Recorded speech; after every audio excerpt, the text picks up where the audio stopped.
Again, I want to remind members that as soon as we adjourn, we will immediately move upstairs for the classified portion of this hearing. Today, we continue our posture hearings with AFRICOM and CENTCOM. I want to thank our witnesses for being here today and for your service to our country. I think many Americans assume that we could move on from 2 decades of conflict in the Middle East and pivot our attention to the Indo-Pacific. The events of the last 6 months have proven that assumption wrong. The October 7th attack on Israel was barbaric. It was the most vile attack on the Jewish people since the Holocaust. Israel has a right to defend itself and has a moral obligation to ensure its people are free from terrorism. That's why we need to continue to provide Israel with security assistance as they seek to defeat Hamas. Make no mistake, Hamas would never have attacked if it wasn't for years of support from Iran. We all know Iran has been a patron of terrorist militia and the main source of instability in the region for over 40 years. But over the last few years, it seems the Ayatollah has become even more emboldened. And this administration's approach is doing little to deter him. In just the last 6 months, the Ayatollah's terrorist proxies in Yemen have attacked commercial vessels and coalition ships over 50 times, sinking 1 commercial vessel and killing 3 crew members aboard another. His IRGC hijacked an oil tanker in international waters and is confiscating the 145,000 metric tons of oil on board. He's okayed the transfer of hundreds of one-way attack drones to fuel Putin's brutal invasion of Ukraine. Now he's entertaining sending Putin ballistic missiles as well. Last week, he oversaw one of Iran's largest naval exercises, this time with dozens of warships from China and Russia. He's increased his stockpile of enriched uranium by 20%, giving him enough material for 3 nuclear weapons.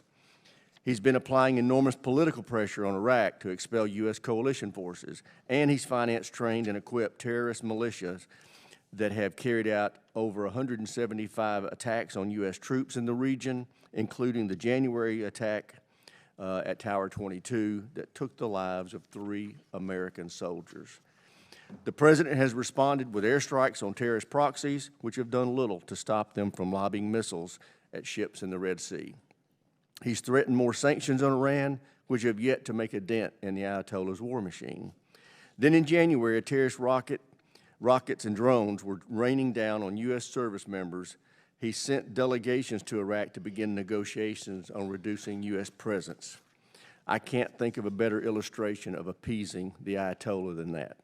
This administration needs to articulate and employ a real strategy to counter Iran and protect U.S. interests in the region.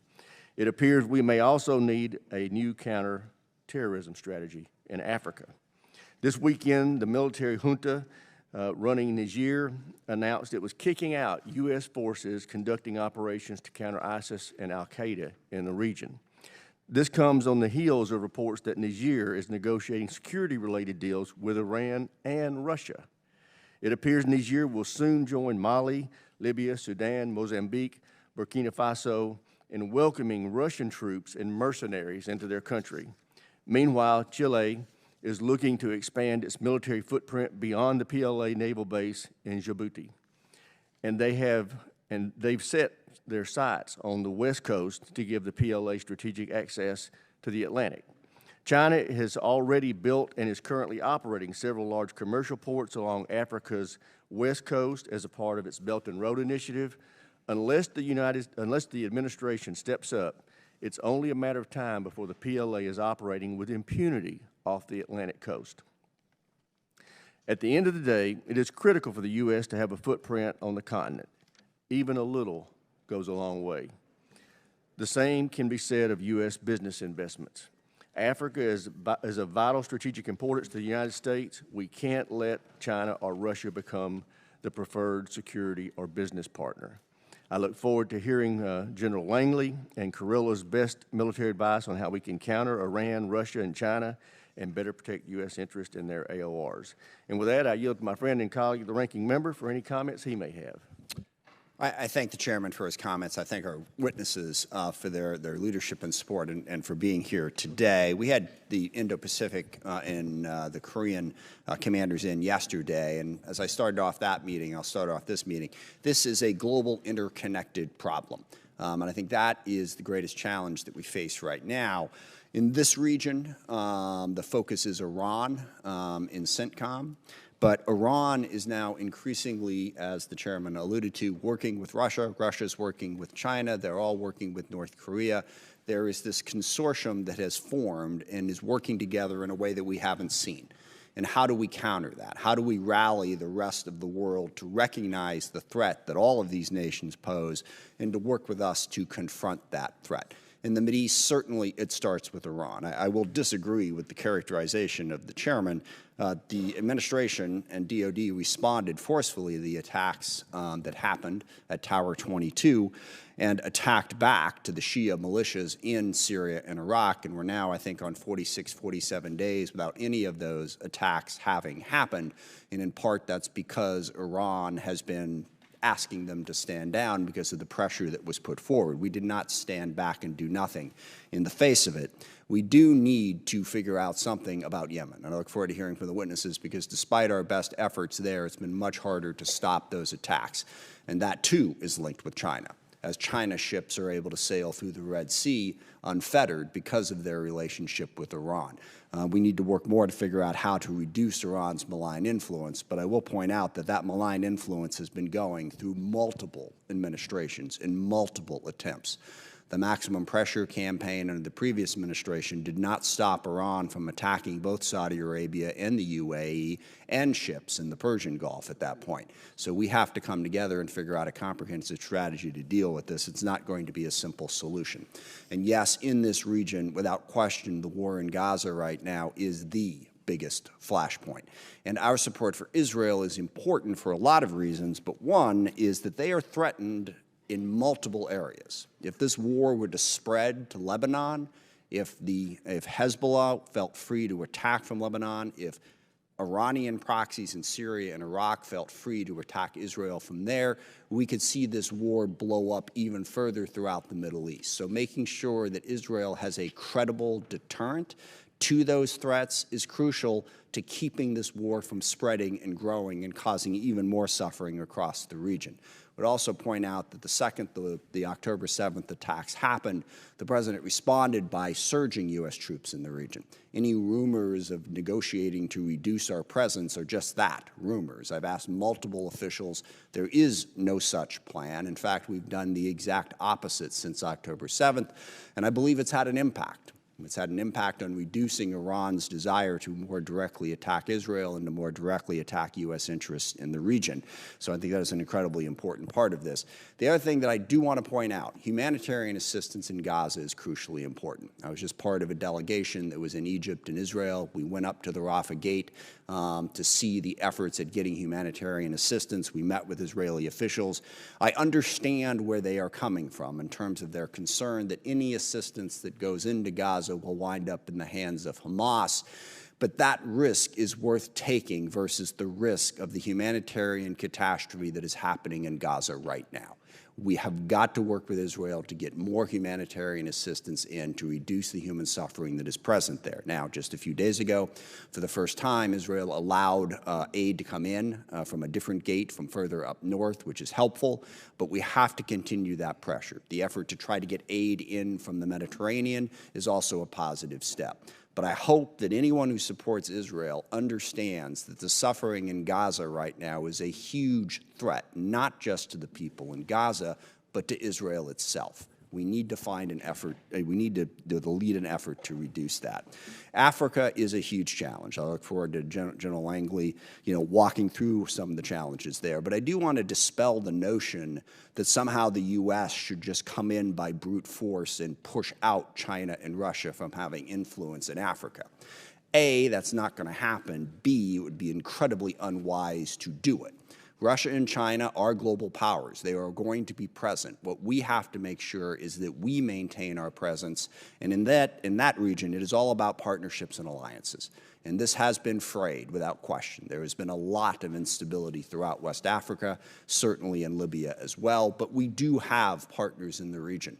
I'd be interested to hear from General Langley the partnerships that are most important and most positive and how we work going forward to strengthen and build on those partnerships. But again, I want to make clear, I don't think it would be a wise idea for the U.S. to view Africa as, some sort of, chip in a broader game that we have to go in and force our influence on above all else. We have to be able to balance that with the interests of the nation in the region and work with them to make sure that we reduce the malign influence of Russia and China in what is going to be a competitive environment. So I think this is an incredibly important hearing. I thank our witnesses. I look forward to their testimony and to the questions and answers. And with that, I yield back, Mr. Chairman. Thank the ranking member. Without objection, the chair may declare the committee in recess at any point. No objections are ordered. I'd now like to introduce our witnesses. The Honorable Celeste Wallander is the Assistant Secretary of Defense for International Security Affairs. General Erik Kurilla is the Commander, United States Central Command, and General Michael Langley is the Commander, United States Africa Command. Welcome to our witnesses. Dr. Wallander, we'll start with you. Thank you, Mr. Chairman. Chairman Rogers, Ranking Member Smith, distinguished members of the House Armed Services Committee, thank you for inviting me to testify on our defense posture and policy in the U.S. Central Command, U.S. CENTCOM, and U.S. Africa Command, U.S. AFRICOM areas of responsibility, alongside Commanders General Kurilla and General Langley. The world has significantly changed since our posture testimony in 2023. The crises proliferating in both the U.S. CENTCOM and U.S. AFRICOM AORs have created a level of instability not seen in years. Although the Department of Defense finds itself operating in a dynamic environment, the 2022 National Defense Strategy, the NDS, is still our guiding light for how the DoD will operate in the world. DoD applies principles of partnership, deterrence, diplomacy, integration, and values as it works to strengthen integrated deterrence, reduce conflict, and promote stability.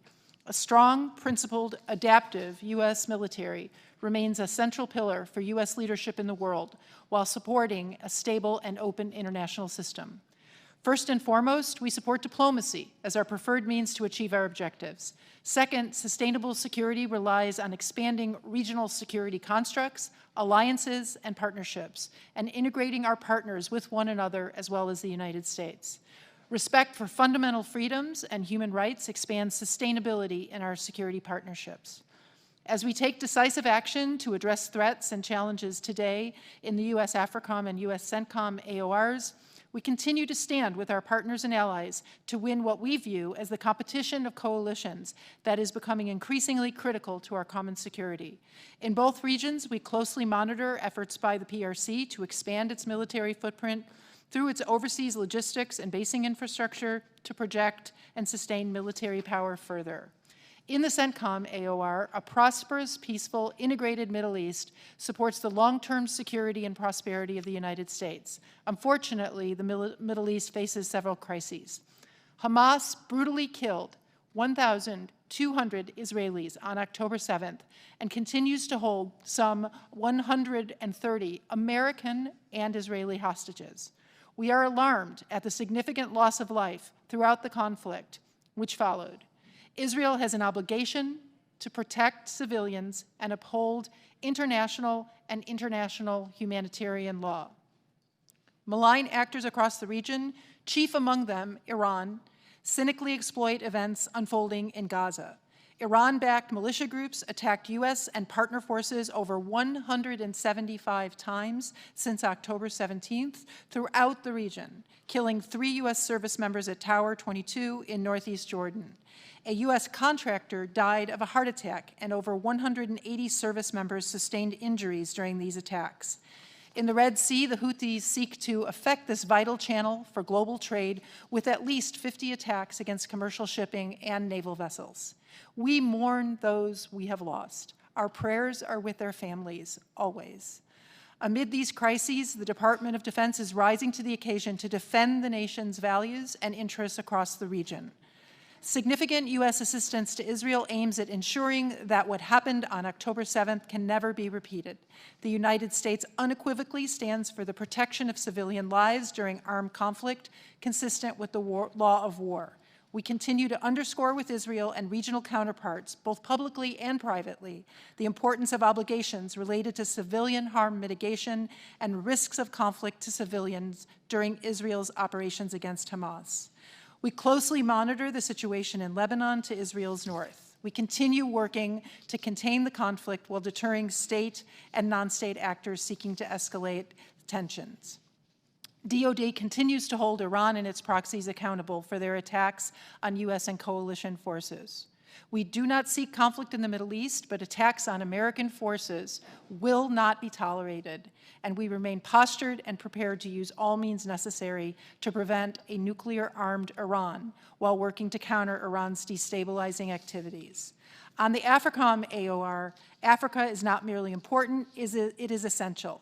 African partnerships are critical for the Department of Defense to maintain its technological edge, accomplish its geopolitical and strategic objectives, and power our futures.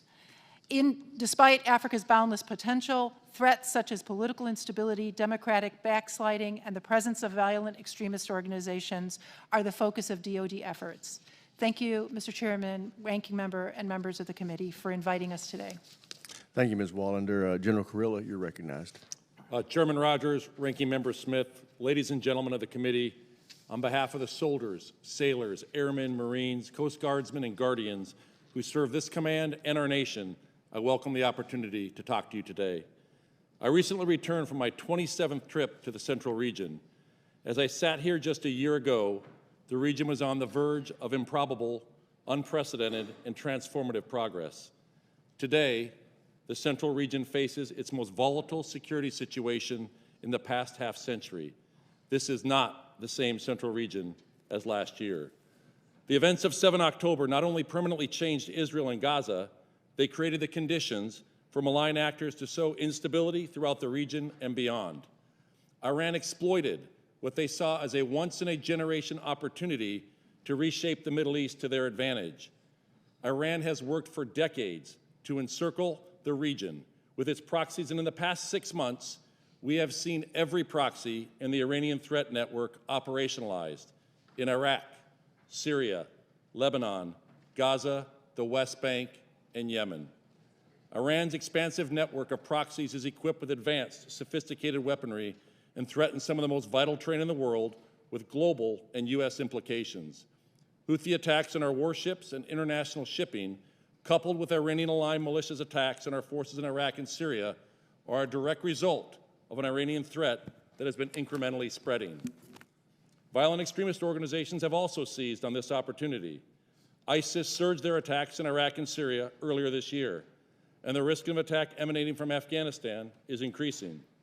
ISIS Khorasan retains the capability and the will to attack U.S. and Western interests abroad in as little as 6 months with little to no warning. Strategic competition has also continued to evolve across the region. China and Russia have been quick to capitalize on destabilizing influences. They have shown meager interest or capability to reduce regional tensions, but they have also increased their efforts to compete with the U.S. and pressurize regional partners across all elements of national power. Collectively, Iran, Russia, and China are strengthening their relationships and fostering a chaotic landscape favorable to their exploitation. Iran continues to sell 90% of its oil to China, funding Tehran's subversive and malign activities across the region. And Iran has developed a production pipeline for supplying weapons to Russia, fueling the war on Ukraine. The ramifications of this partnership have global implications. The convergence of crisis and competition makes the CENTCOM area of responsibility the most likely region to produce threats against the U.S. homeland, trigger a regional conflict, and derail the national defense strategy. The CENTCOM region also remains critical to the world's energy supply and remains essential to the flow of global commerce. U.S. CENTCOM provides strategic depth to our defense of the homeland, and security is at risk if we cede this space to Iran, terrorism, and China. Iran knows that its decade-long vision cannot be realized if the countries in the region continue to expand integration with each other and deepen their partnership with the United States. Our partners in the Levant, the Arabian Gulf, Central and South Asia are committed to advancing the region, and the United States remains their partner of choice for now. U.S. Central Command's strategic approach of people, partners, and innovation reinforces the vision of an integrated central region and supports the whole-of-government effort to secure regional and global interests. Our people are the bedrock of everything we do. We are laser-focused on optimizing their talents and highlighting their character and competence to our partners. Our strategic advantage remains our strong military-to-military partnerships, while our adversaries and competitors rely on parasitic transactional relationships. We also innovate with our partners, developing approaches, concepts, and technologies to address the threats we face, protecting our forces and creating depth in our force posture. These efforts have saved lives. We are clear-eyed about the task before us. The shockwaves of the past year continue to reverberate globally. Our service members are standing the watch side by side with our regional partners right now. They operate in harm's way every day, whether at a small outpost fighting in Syria fighting ISIS, or a destroyer knocking down a barrage of ballistic and cruise missiles fired by Iranian-backed Houthis, and they do so with honor and courage. 5 of our teammates gave the last full measure of devotion as they lived out the oath we swear, protecting the freedoms we cherish. They represent the very best of us. It is the honor of my professional life to serve as their commander, and I look forward to your questions. Thank you, General Kurilla. General Langley, you're recognized. Chairman Rogers, Ranking Member Smith, distinguished committee members, it's an honor to appear before you today representing the outstanding service members, civilians, and families of United States Africa Command. I'm proud to testify with my friends, Celeste Wallander and General Kurilla. Joining me today is my command senior enlisted leader, Sergeant Major Michael Woods. He is at the heart of AFRICOM's efforts to help African partners professionalize their enlisted and NCO forces. I'm also joined by my USAID advisor, Minister, Counselor, Mrs. Mara Berry Boyle, and my State Department Foreign Policy Advisor, Mr. Phil Nelson. They represent AFRICOM's whole-of-government team and integrated approach to Africa. Now, in the last year, thanks to your authorities, resourcing, and support, AFRICOM's all-star team responded to numerous crises and conflicts across the continent. I'm honored and proud to serve among them. Now, today's global events, ranging from the Russian Federation's war in the Ukraine to the Houthis' attacks in the Red Sea, directly impact the lives of millions of Africans. Terrorism, poverty, food insecurity, climate change, and mass migration shatter African lives. These factors sow the seeds of violent extremism and Russian exploitation across the entire regions of the continent. We're seeing these impacts as these threats unfold in this year. Challenges to democratic governance and order continue to occur across the Sahel, complicating our relations with key partners. However, working closely with our interagency partners, we continue to engage on the continent in order to safeguard U.S. interests and advance our campaign. Africa's campaign revolves around central themes of ensuring strategic access, countering threats to the homeland and U.S. interests, and preparing for and responding to crisis, and lastly, bolstering our allies and partners. Now, this campaign places our African partners at the center, achieving positive change by executing African-led but U.S.-enabled operations, all focused on our shared objectives. In today's dynamic environment, our whole-of-government partners require appropriate resourcing. I strongly advocate for our State Department and USAID partners to receive the resources they need to guarantee our combined success. Now, in Africa, modest investments and resources go a long way towards advancing our national security interests. Now, Africa faces many challenges, but offers even more opportunities. With our African partners at the forefront, reinforced by our efforts and the efforts of our allies, we will continue to gain ground towards achieving lasting security, stability, and prosperity on this crucial continent. Thank you for giving me the opportunity to be here today. I look forward to answering your questions.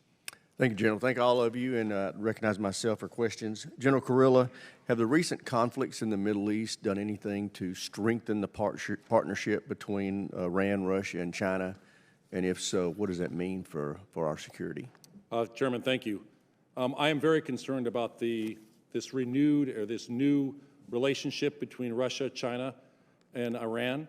What we see is Iran is reliant on China and Russia is reliant on Iran.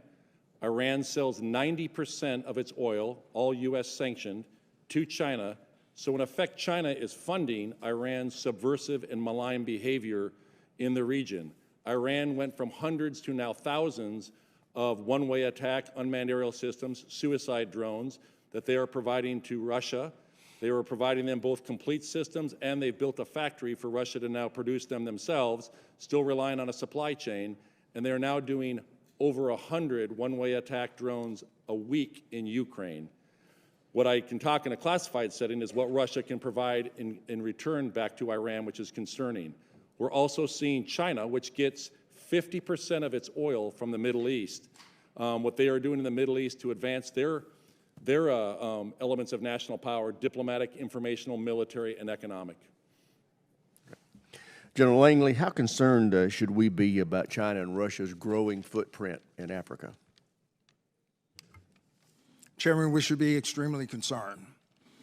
As I would say that both are very much exploitative when possible, but they are also coercive when necessary.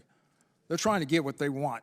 They're trying to replace the West and, moreover, the United States in our access and influence across this crucial continent. We're seeing this through this misinformation campaign. It's very influential, and it really is across the Sahel. But there are other regions that, for geopolitical reasons or social economic reasons, or even military, in which the Russian Federation offers across the Sahel in exchange for mining concessions. So, Chairman, we should really be concerned. We need to get our act together, collective as a whole government, our information campaign. Thank you. Ms. Wallander, the administration's strategy for dealing with Iran, obviously, and containing Iran, obviously isn't working. What can we expect to be done differently that might yield some results? Thank you, Chairman. Containing Iran requires whole-of-government focus, which entails sanctions, diplomatic work in the UN and with global partners who similarly are concerned and affected by Iran's destabilizing efforts and activities, which we have seen yield some fruit with global participation in Operation Prosperity Guardian, to defend against Iran-enabled Houthi attacks against shipping, and also the EU mission, Aspides. So it is bringing the international community in, which sees a clear harm to their interests, but then it is also focusing on building the capabilities and the security partnerships in the region, which has focused on Gulf countries and which was advancing quite successfully under General Kurilla's and CENTCOM's leadership until the October 7th Hamas attack on Israel, not by accident. Iran saw that approach, which was bringing in partners, building capacity, creating integrated defensive capabilities as a threat to their freedom of action. And so we need to continue to work with those partners because Iran will be constrained by the capabilities and the good work of our partners in the region. Thank you. The Chair recognizes the ranking member for any questions he may have. Thank you. Following up on that point, the current dynamic is not to our advantage, as you described, as Iran has been, building the partnerships with Russia and been getting a little bit of a free pass in this. The way to shift that dynamic is to get back to the Saudi Arabia-Israel peace agreement with the U.S. as well. If, in fact, we were able to get back to a place where Saudi Arabia, UAE, Israel, and the U.S. were a leading partnership against Iranian influence, I think that would improve things. But walk us through how that would improve things and what the path back to that type of partnership is. And that's for both General Kurilla and Dr. Wallander. Thank you, Congressman Smith. I think that the first aspect of getting back to that partnership is working with countries in the region to find a long-term solution to the plight of the Palestinian people, which means getting on the path, back on the path of a two-state solution, the creation of a capable, stable, responsible Palestinian state alongside the state of Israel. That will create the diplomatic space to get back to discussions with Saudi Arabia and other Gulf partners. And towards that end, if I may, sorry to interrupt. And let me be clear. I mean, the reason Israel does it, they are threatened on multiple sides, and there are too many people around them that have never accepted their right to exist as a country, and they're trying to figure out how do they survive in that very complicated world. How do we convince them that one of the ways they survive is to embrace the idea of self-governance for the Palestinian people? Well, the first and foremost, in order to embrace that possibility, the people of Israel need to feel secure. Absolutely. And so first and foremost is the defeat of Hamas and the creation of permissive security conditions in which Israel can then look towards that longer future. Those aspects are interactive, and we talk with our Israeli partners every day about the importance of civilian harm mitigation and avoiding civilian harm, not only on the moral merits, and not only because it's consistent with international law, but because it's in Israel's interest to create that diplomatic. Thank you. Sorry, I'm a little tight on time. I have one question for General Langley, and I want to get General Kurilla a chance to respond as well. Go ahead. What my Arab partners tell me is just that there has to be a viable process and a path to a two-state solution is where they would see being able to come back to the table on some type of normalization. Yeah, thank you. And General Langley, one of the worst wars and worst humanitarian crisis is going on right now that nobody's really talking about, and that's the war in Sudan. Can you talk to us a little? Is there any prospect of that war slowing down, coming to an end? What is our role in working with partners in the region? Because that is a humanitarian crisis, quite frankly, rivals Gaza right now, and nobody seems to be discussing it. What should we be doing about it? What is the future? Ranking Member, Sudan is still in the consequence right now with Burhan and Hemedti, and as they back at 15 April 2023 was a problem. I know that we've engaged whole of government with the State Department going in Jeddah and trying to get those parties together to solve it. But it hasn't worked. So we're still keeping engagements globally, whereas other leaders are going. But I'll just tell you, especially the RSF, Hemedti, his forces are backed by some, I'll just say, egregious members on the globe that are pushing for their own great power competition goals in that country for access. And I'm talking about the Russian Federation. They would love a warm water port. They'd love to have the port there in Sudan as their own. That's against our global campaign plans. I can talk with a higher level of specificity in closed session, but that is a concern. Okay, thank you. And just quickly, General Kurilla, Afghanistan, there's interesting, Pakistan is becoming more concerned about the Taliban. What is a potential for partnerships there to try to help us keep an eye on the Taliban and ISIS and whatever else is going on in Afghanistan? And I apologize, you've got 25 seconds. Congressman, so I literally talked to the Chief of the Army Staff from Pakistan this morning in a regular scheduled call. They have tremendous insight into the violent extremist organizations inside of Afghanistan, and I think there is tremendous opportunity to be able to partner with Pakistan on that. Great, thank you. That's what I want to yield back. Thank you, Mr. Chairman. Chair, I recognize the gentleman from South Carolina, Mr. Wilson. Thank you very much, Mr. Chairman, and thank each of you for your service. I really would like to begin today by paying tribute to the 3 Army reservists from Georgia who were killed just 7 weeks ago, murdered by Hezbollah, a puppet of Iran.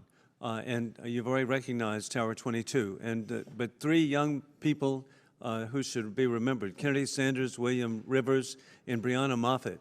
They were killed, and additionally, there were a number of troops who were injured. And Madam Secretary, I have sent a letter to Secretary Austin for an accounting of how many were injured. What are the conditions? The American people need to know this because the puppets of Iran have every intent to fulfill their goal of death to Israel, death to America. I also want to point out that it is bipartisan, and I agree with the ranking member that we have global interconnectivity. The interconnectivity is a war we did not choose, and that is dictators with rule of gun invading democracies with rule of law. It began on August 22nd, 2022, February 22nd, 2022, with war criminal Putin invading Ukraine. Then October 7th, the puppets of Iran invading Israel. And I think, sadly, much of this relates to the weakness that was shown of the appeasement by Mr. Biden in Afghanistan. 13 young Marines killed at Abbey Gate. And then I was really grateful this week with General Mark Milley and General Frank McKenzie. It was clearly identified that the decision to abandon Afghanistan was solely by Mr. Biden. Mr. Biden on August 26, 2021, blamed the military, said he had letters. That's not accurate. And indeed, it was his decision which has led to the weakness around the world and the incredible situations of instability all over the world. With that in mind, Dr. Secretary, in your testimony, you mentioned the retaliatory strikes of American forces carried out on targets in Iraq and Syria after the attack on Tower 22. It's been reported that the Iranian Revolutionary Guard instructors returned home to Iran once America announced the warning of our incoming strikes. Madam Secretary, the purpose of the retaliatory strikes should be to hold Iran and their puppets accountable for the act of violence, de-escalate the threat they pose, and defer further attacks on U.S. service members and our allied partners. But giving notice, to me, is utterly irresponsible, and it actually underscores weakness. What is the purpose of giving notice? Thank you, Congressman. My understanding is the notice that was given is to our Iraqi partners, who we owe that as part of our partnership, as part of our strong relationship, and as a matter of respecting their sovereignty. Well, I just find it totally irresponsible, and really it relates also back again to the Houthi attacks, over 150 on American personnel in the past couple of months, and there's been really no response. And what they should be alerted. We know trajectory today. We knew trajectory 150 years ago, where the launch sites were. They should be notified now that there would be an immediate response and not given notice. And this is just so irresponsible. Equally, to me, General Kurilla, it's shocking to me that we have Iranian oil exports which are being used to finance the killing of Americans around the world. Are there any sanctions to stop these exports? All of the Iranian oil is sanctioned right now, Congressman. And it's sanctioned. Are there waivers? How does this occur, that there would be sales to China, to the Chinese Communist Party? Let's get real. And then additionally, we have incredible and unfortunate and irresponsible sales and exports from war criminal Putin to the world's largest democracy, India, which is inexcusable. And so what are the sanctions being waived? They're not being waived, Congressman. What's happening is Iran is evading those sanctions by using an entire ghost fleet called a dark fleet of ships to be able to go out and do ship-to-ship transfers and using other methods to bypass those to get the oil where 90% of it goes to China. And I appreciate you say China. It's the Chinese Communist Party, and they have every intent of world domination, and we should be making every intent to protect the American people and Western civilization. I yield back. I thank the gentleman. Chair, and I recognize the gentleman from Connecticut, Mr. Courtney. Thank you, Mr. Chairman. Dr. Wallander, on February 13th, the U.S. Senate voted 78 to 22 to approve a national security package, which, among other things, included help for Israel to replenish its Iron Dome program, funding for Ukraine, and funding for humanitarian assistance. When we talk about Iran's malign behavior, I think one of the most obvious manifestations is the fact that they've now become a major weapons supplier to Russia in the war in Ukraine. And actually, one of the reasons why Ukraine is in such desperate straits right now is because of the torrent of drones that, again, are being used by Russian forces to weaken the front line. Can you just, again, for a moment, just reiterate about why the U.S. House now has had 5 weeks to take up the Senate-passed package and why it's so desperately important? And it has a spillover effect into CENTCOM in terms of trying to get that measure through. Thank you, Congressman. Yes, one of the global aspects to the challenges that the United States and DoD in particular face is that there is this relationship between Russia and Iran, and they are enabling one another's development of new technologies, adaptations of tactics, of the use especially of UAVs, but also the capabilities on the battlefield. And so we are in a competition with helping our partners stay ahead of both the technical capabilities, the platforms, and adapting to the growing cooperation between Russia and Iran on tactics. And we have long warned that the relationship between Russia and Iran, which is enabling Russia in Ukraine, is threatening our partners in the region. And we are seeing that with the ability that the Houthis have to threaten and actually attack shipping, among other capabilities that threaten our partners in the region. Thank you. I mean, again, it's blindingly obvious. If people are sincere about trying to stop the malign influence of Iran, we should pass this supplemental package tonight and get it to the president's desk. General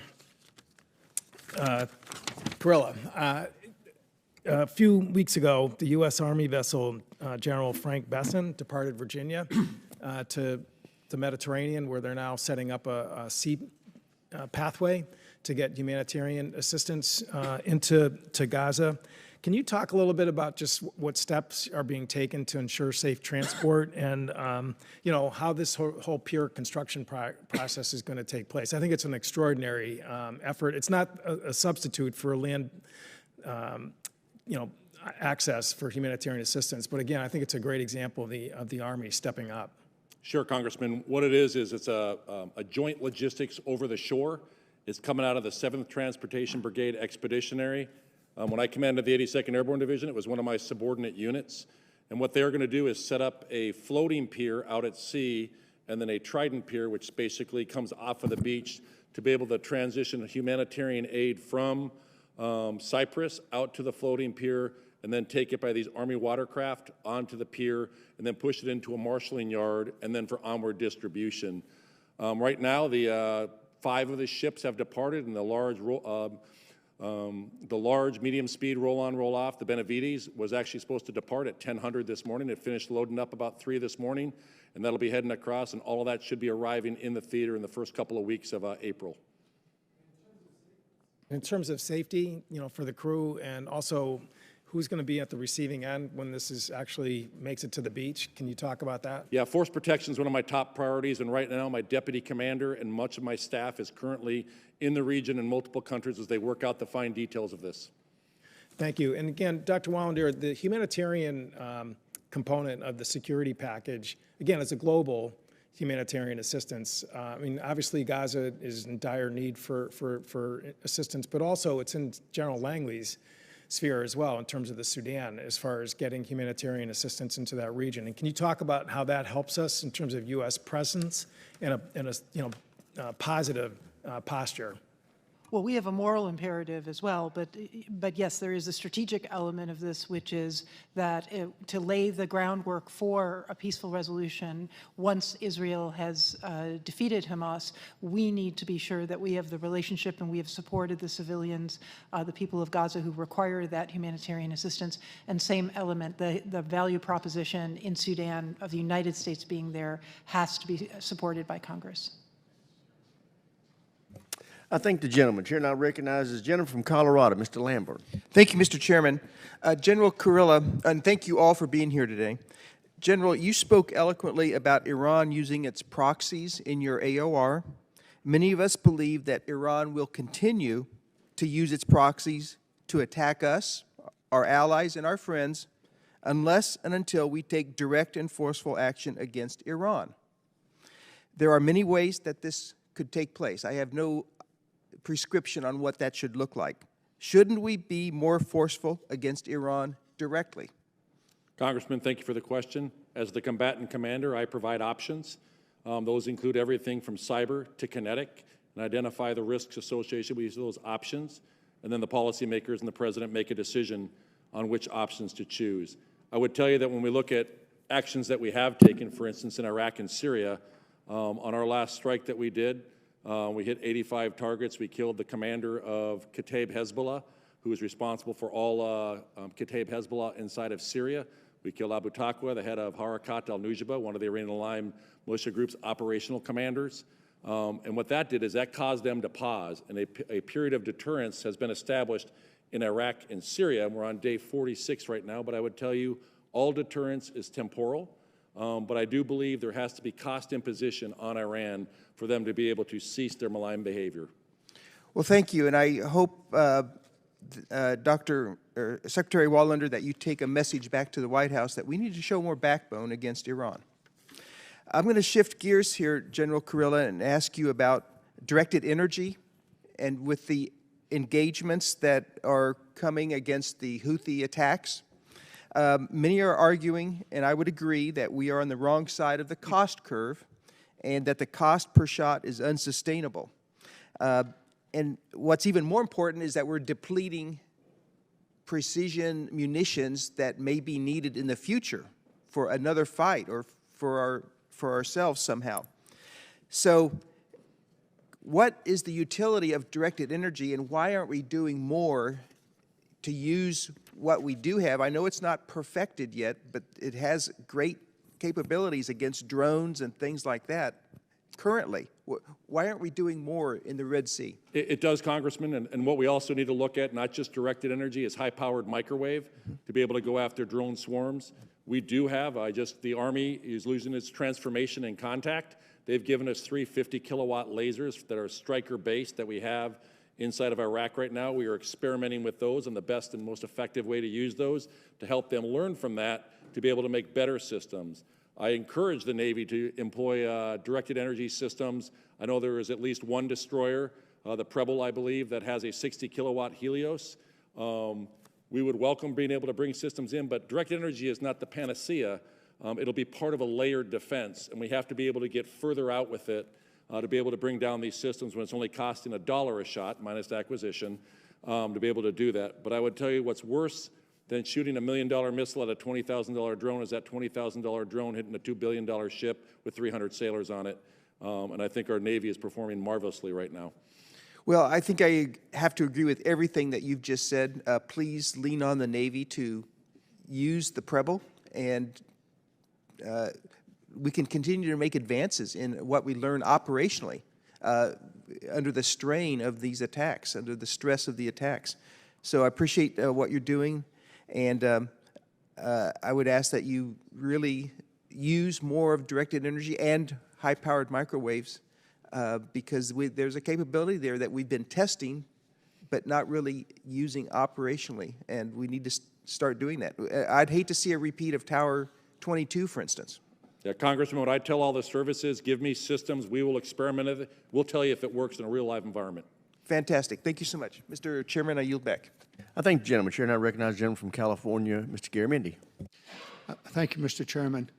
First of all, just sort of off topic here, but it's been talked about the pullout from Afghanistan. It would be good for all of us to review the total history and time frame for the pullout from Afghanistan, recognizing that the previous administration set a specific date in early March to be out of Afghanistan.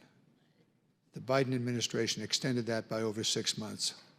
So moving on, my question really goes to General Langley and the work that you're doing in Africa. That is specific interest to me since my wife and I were Peace Corps volunteers there many, many years ago. You speak of the whole of government. Please describe in as much detail as possible what you mean by the whole of government, and use the example of the whole of government in the eastern part of Africa. What is it? what is necessary, and then how the military would participate in that. Congressman, thanks for that question. As we are in a competition environment at the strategic level, we compete with PRC and Russia and their offerings of offering the bright shining objects, if you will, to our African partners. But collectively, with our whole of government approach, with USAID and State Department and what they bring together, when we do the Africa campaign plan of OAIs, which is the operations, activities, and investments, a good portion of that is across the interagency. So as far as assurance actions, I would just say, give you a good example of the President Hassan Sheikh Mohammed in Somalia. As his operations were going in the Haran region, he used his clearing forces that we trained to be able to achieve objectives. And then by happenstance, USAID, as a result of the floods and desertification and the drought, came in and provided. Those clans out there in the central region of Somalia turned. That was how the playbook actually works of whole of government. That's just a clear example. I have numerous examples down in the southern piece of Africa as well, time permitting. So it's a combination of USAID and the State Department. Are there sufficient resources for those two entities to meet the goals of your operational plan? Congressman, no, there isn't. What State Department does and what USAID does, just the way the budgets are structured, they don't have much flexibility outside of humanitarian assistance. They need to have the flexibility to take these budgets and reorient money at the time and the point of consequence. If we had that, we would really be more effective in our campaign plans. I think it's important for the committee. We tend to focus on the military piece of this. Is it true that the military piece of the Africa strategies to success, the military is small compared to the other whole of government participants? It is, Congressman. You know, but with modest investment, we're getting asymmetric, synergistic effects with our asymmetric approach of being able to codify all of the activities and investments across the interagency and across the departments to metastasize into a whole of government effects, desired effects that protect U.S. interests and also protect the homeland. Aside from the Wagner Group, are the militaries of China and Russia directly involved in Africa? Yes, Congressman, I'll start with the most pressing and immediate acute threat right now across the Sahel. I would say some of the activities, layered threats that we have across the Sahel are actually fueled by the Russian Federation. And I say this because, given the demise of Evgeny Prigozhin, we thought that the Wagner Group was going to demise on the continent, but it's gone in another direction because now they're sponsored by the MOD of the Russian Federation. That's a concern. And I would note that the migration from that Sahel is a major challenge for our allies in Europe as well as in the northern African countries. With that, I yield back. Thank you very much, General. I thank the gentleman. Chair, and I recognize the gentleman from Virginia, Mr. Whitman, for 5 minutes. Well, thank you, Mr. Chairman. I'd like to thank our witnesses for joining us today. General Kurilla, I want to begin with you. It was just a few short years ago that the Army says, hey, we're getting rid of our watercraft. We're divesting.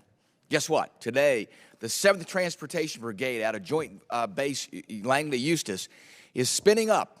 Guess where they're going? To Gaza. Joint logistics over the shore. They're going to be there. Sounds like to me there's a little bit of contradiction there. Anyway, very difficult mission. It'll take them a little less than a month to get there. Once they're in CENTCOM, I think they're going to be at extraordinary risk because they're going to be targeted. Hamas, the Houthis, Iran-backed terrorist groups in the region.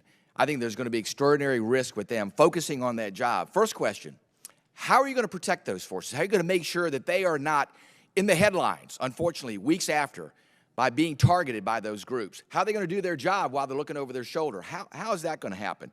I want to know what the long-term plan is for that. Second of all is, how do you sustain protecting that pier? So once it's constructed, then all of a sudden you have to look at it and say, well, it's great to have that pier to have the logistics. How do you protect that in the long run? So how do you protect now, and then how do you protect in the future?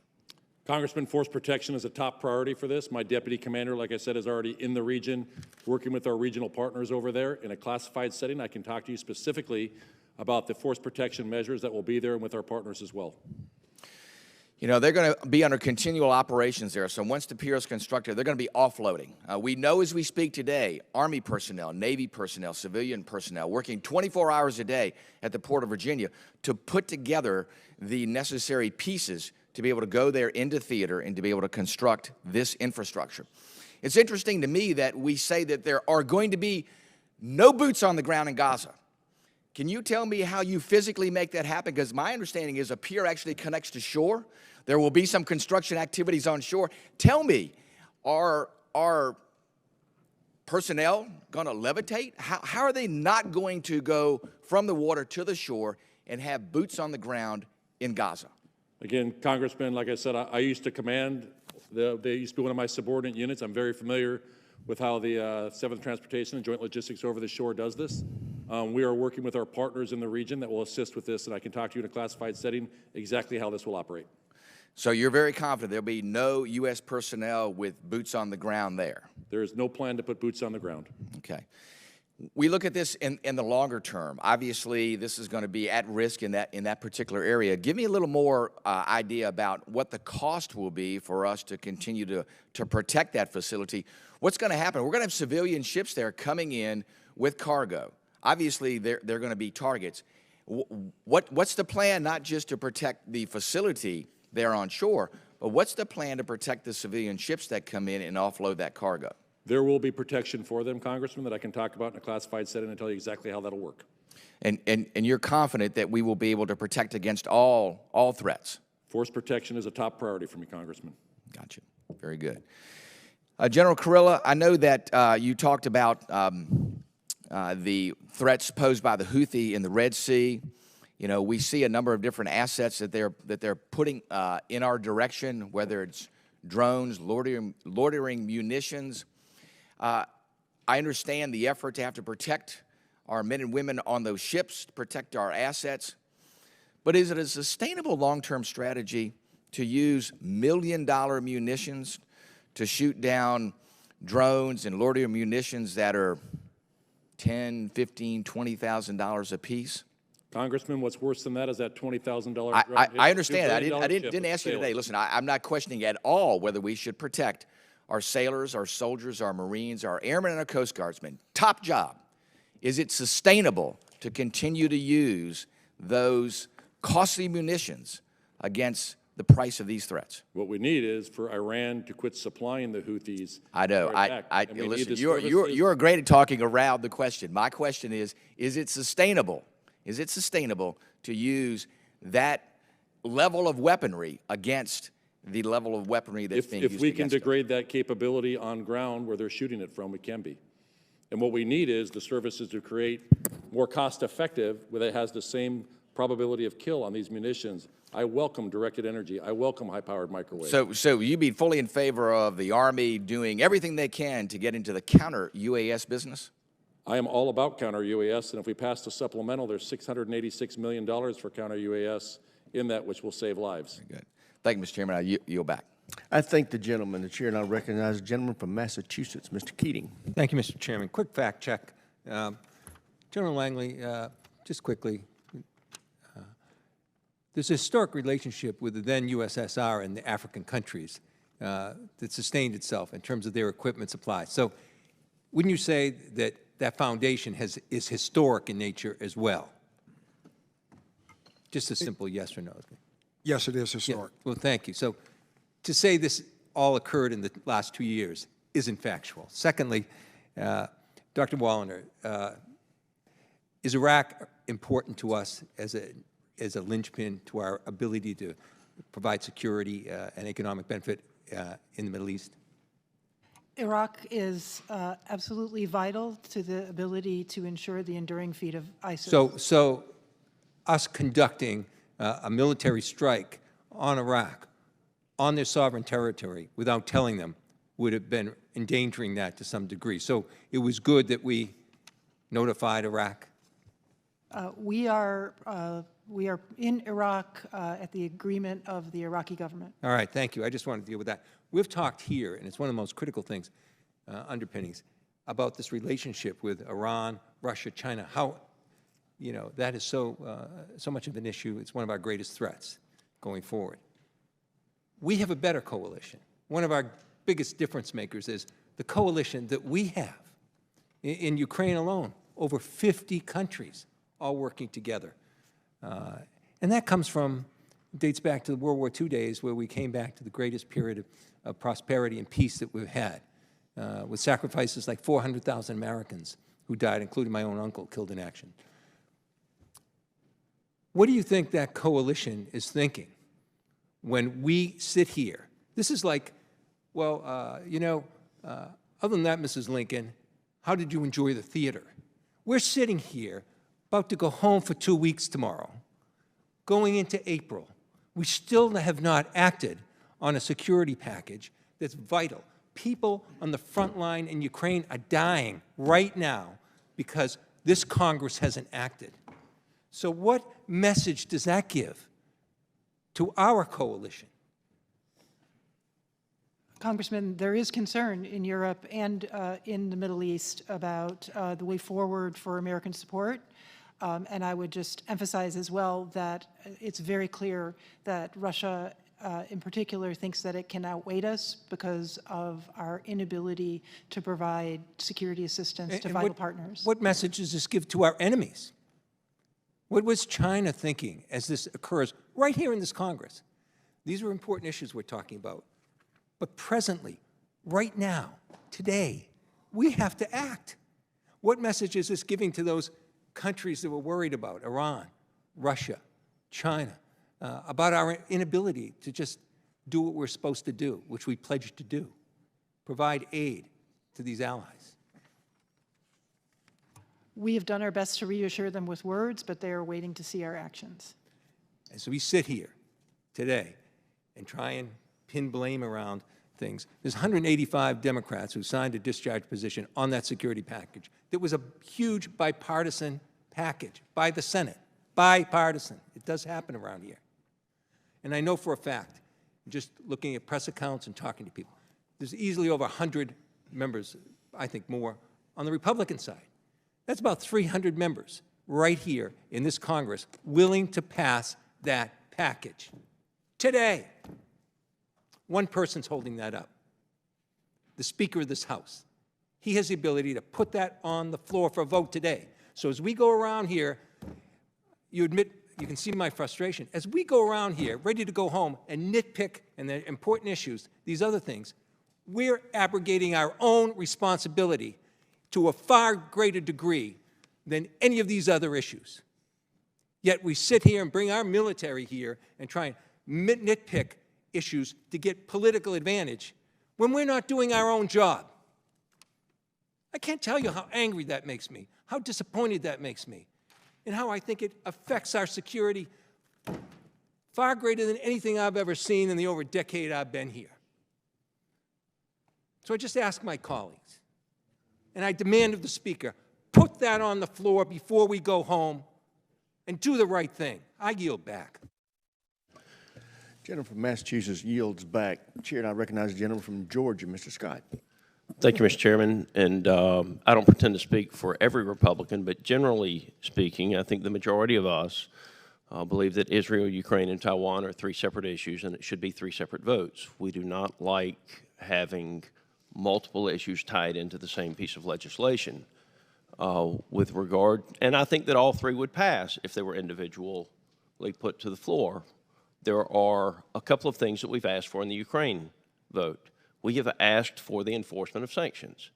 The fact of the matter is, President Biden's refusal to enforce the sanctions that were put in place against Vladimir Putin and the Kremlin have allowed the Kremlin to become one of the most cash-rich countries on the face of the earth right now. And as much as I dislike Putin, he's used that cash to rebuild his military-industrial complex, and he's been very effective with what he's used that cash for. So we've asked for the enforcement of the sanctions. We have asked for the U.S. aid to come primarily in the way of weapons. We have asked for a seizure of the Russian assets, which I understand while the Biden administration would agree with us on, maybe some of our NATO partners don't agree with us on, we'll deal with that. And we've asked for the Biden administration to fulfill our commitment to our NATO and treaty partners, where we told them if you broke your dependency on Russia for energy, that we would supply energy to you. And what did the Biden administration do? After our NATO partners spent billions of dollars to increase the capacity to import LNG and other energy from the U.S., the Biden administration canceled it. So that's what we've asked for. 4 things as Republicans in the Ukrainian aid package. Basically just doing what it takes to win. And so that's what we've asked for. I'll move to you, General Langley. I want to talk about Africa. I want to talk specifically about Niger. The U.S. has spent hundreds of millions of dollars in that country, invested in that country. Less than a year ago, it was one of our strongest partners. We are now being, as I understand it from the open source reporting, pushed out of the country, and they have turned towards Russia. Can you just outline for me how this partnership fell apart so fast? I mean, so fast, and then how was the Russian military able to so quickly become, if you will, Niger's apparently partner of choice now? And it's baffling to me that we just totally missed this from the standpoint of our intelligence community. What indicators were there that we missed?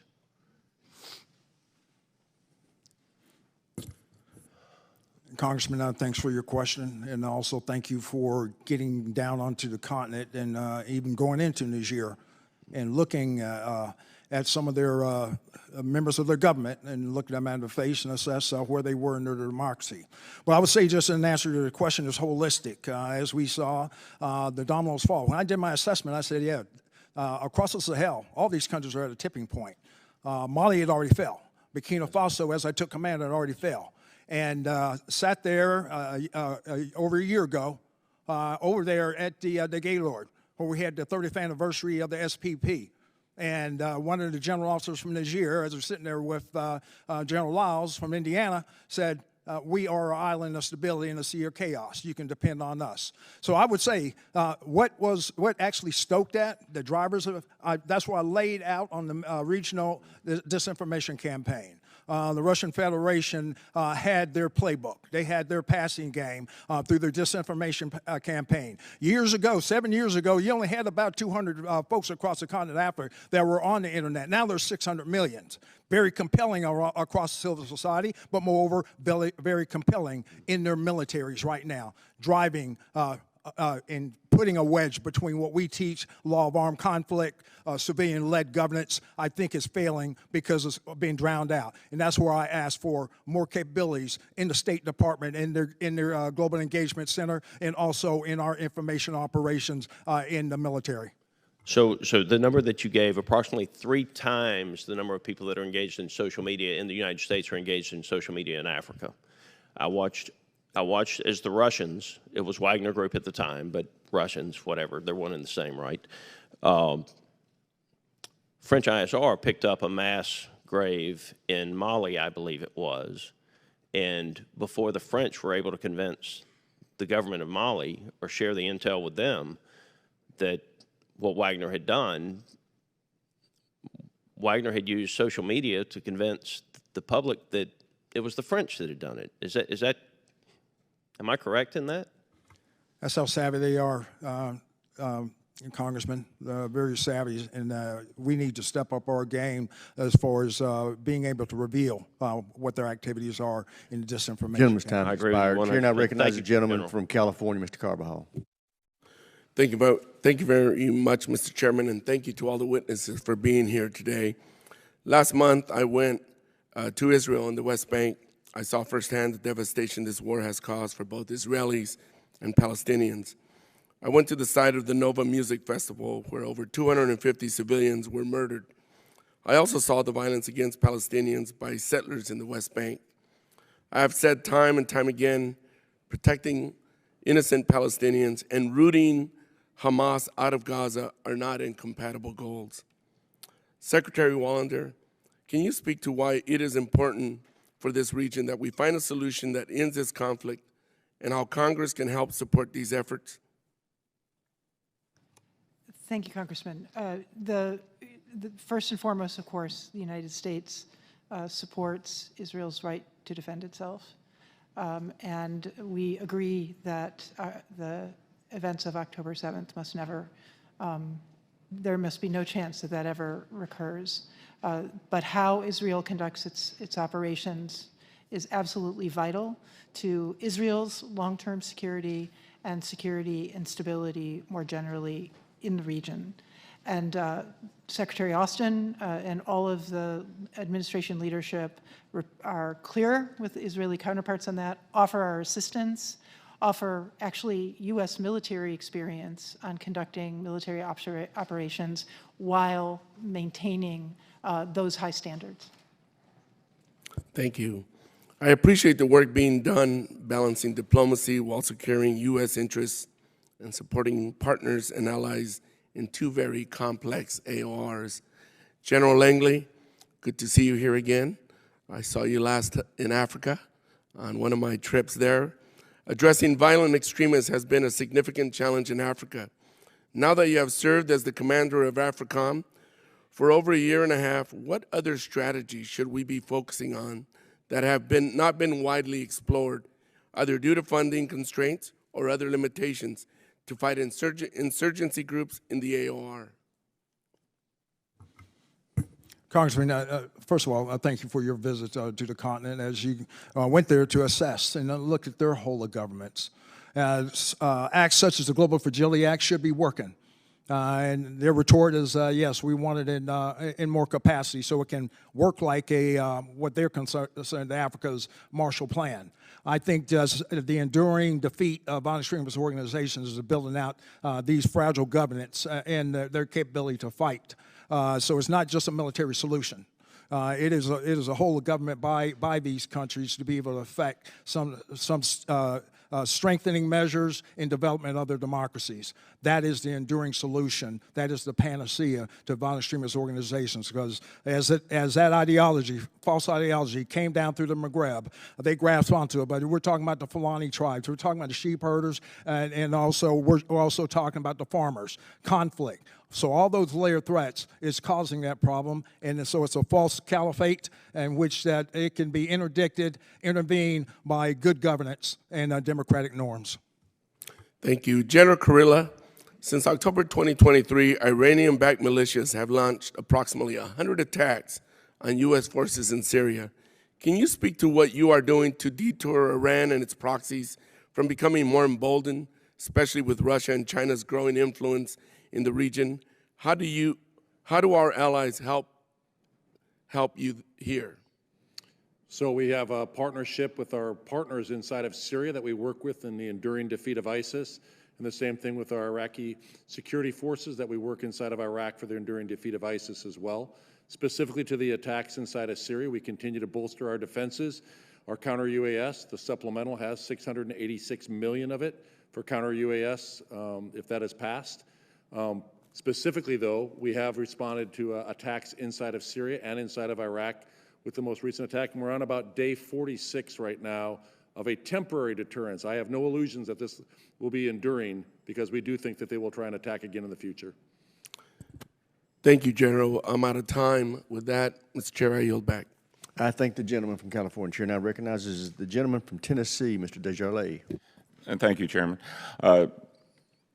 Because we got a lecture on the $100 billion supplement that hasn't been passed, I got to agree with my colleague, Mr. Scott from Georgia, that if we would break these things up, they might get legs. Dr. Wallander, in this $100 billion supplement, which our government's very good at writing big checks without really explaining where it all goes, my understanding was $65 billion went to Ukraine. How much of that is actually for military equipment? Congressman, I believe I'm sorry, I don't have the numbers right in front of me. That was, Yeah, that that's the wasn't point. $65 billion is a big number. Admiral Aquilino just yesterday was talking about a $10 billion shortfall in unfunded mandates that we need for the China-Taiwan, and I would argue that China is a greater threat, immediate threat to us than Russia. So if we would break these things down, we can actually look at the numbers. It'd be a little easier for Congress to pass and explain to constituents back home where this money's going when we're having so many issues here at home, can't secure our own border, et cetera. But that's not why we're here today. General Kurilla, it's been over 5 months since Hamas attacked Israel on October 7th, and 6 Americans remain alive among the hostages supposedly in Hamas captivity, while 2 have died. Can you elaborate here about what efforts are being made to bring these Americans home? Yeah, unfortunately, Congressman, it's 5 Americans that are left alive right now, with the death of 1 announced, I think, 2 weeks ago. In a classified setting, I can talk to you exactly what we're doing. Okay. We just don't want to forget about that, and I know you haven't. How much operational control does Iran exercise over its proxy forces? And I ask this because do you lend any credibility to the recent reports of the fissures between Iran and its proxies, as well as among the proxies themselves, and what does that mean for Iran's regional escalation? I would say Iran has tremendous control over its proxies, particularly in Iraq, Syria, and Lebanon. What steps could the Biden administration and or Congress take right now to exploit the fissures, if you didn't really comment on that, and strengthen deterrence against the Iran-led escalation? Well, Iran must be compelled to cease their malign behavior and their actions of directing, supplying, funding, and training these proxies. So do we have plans to interdict that? Are they in place? So that's if we're specifically talking about like the Houthis, for instance, that is one of the lines of effort. We want to deny their ability to be resupplied.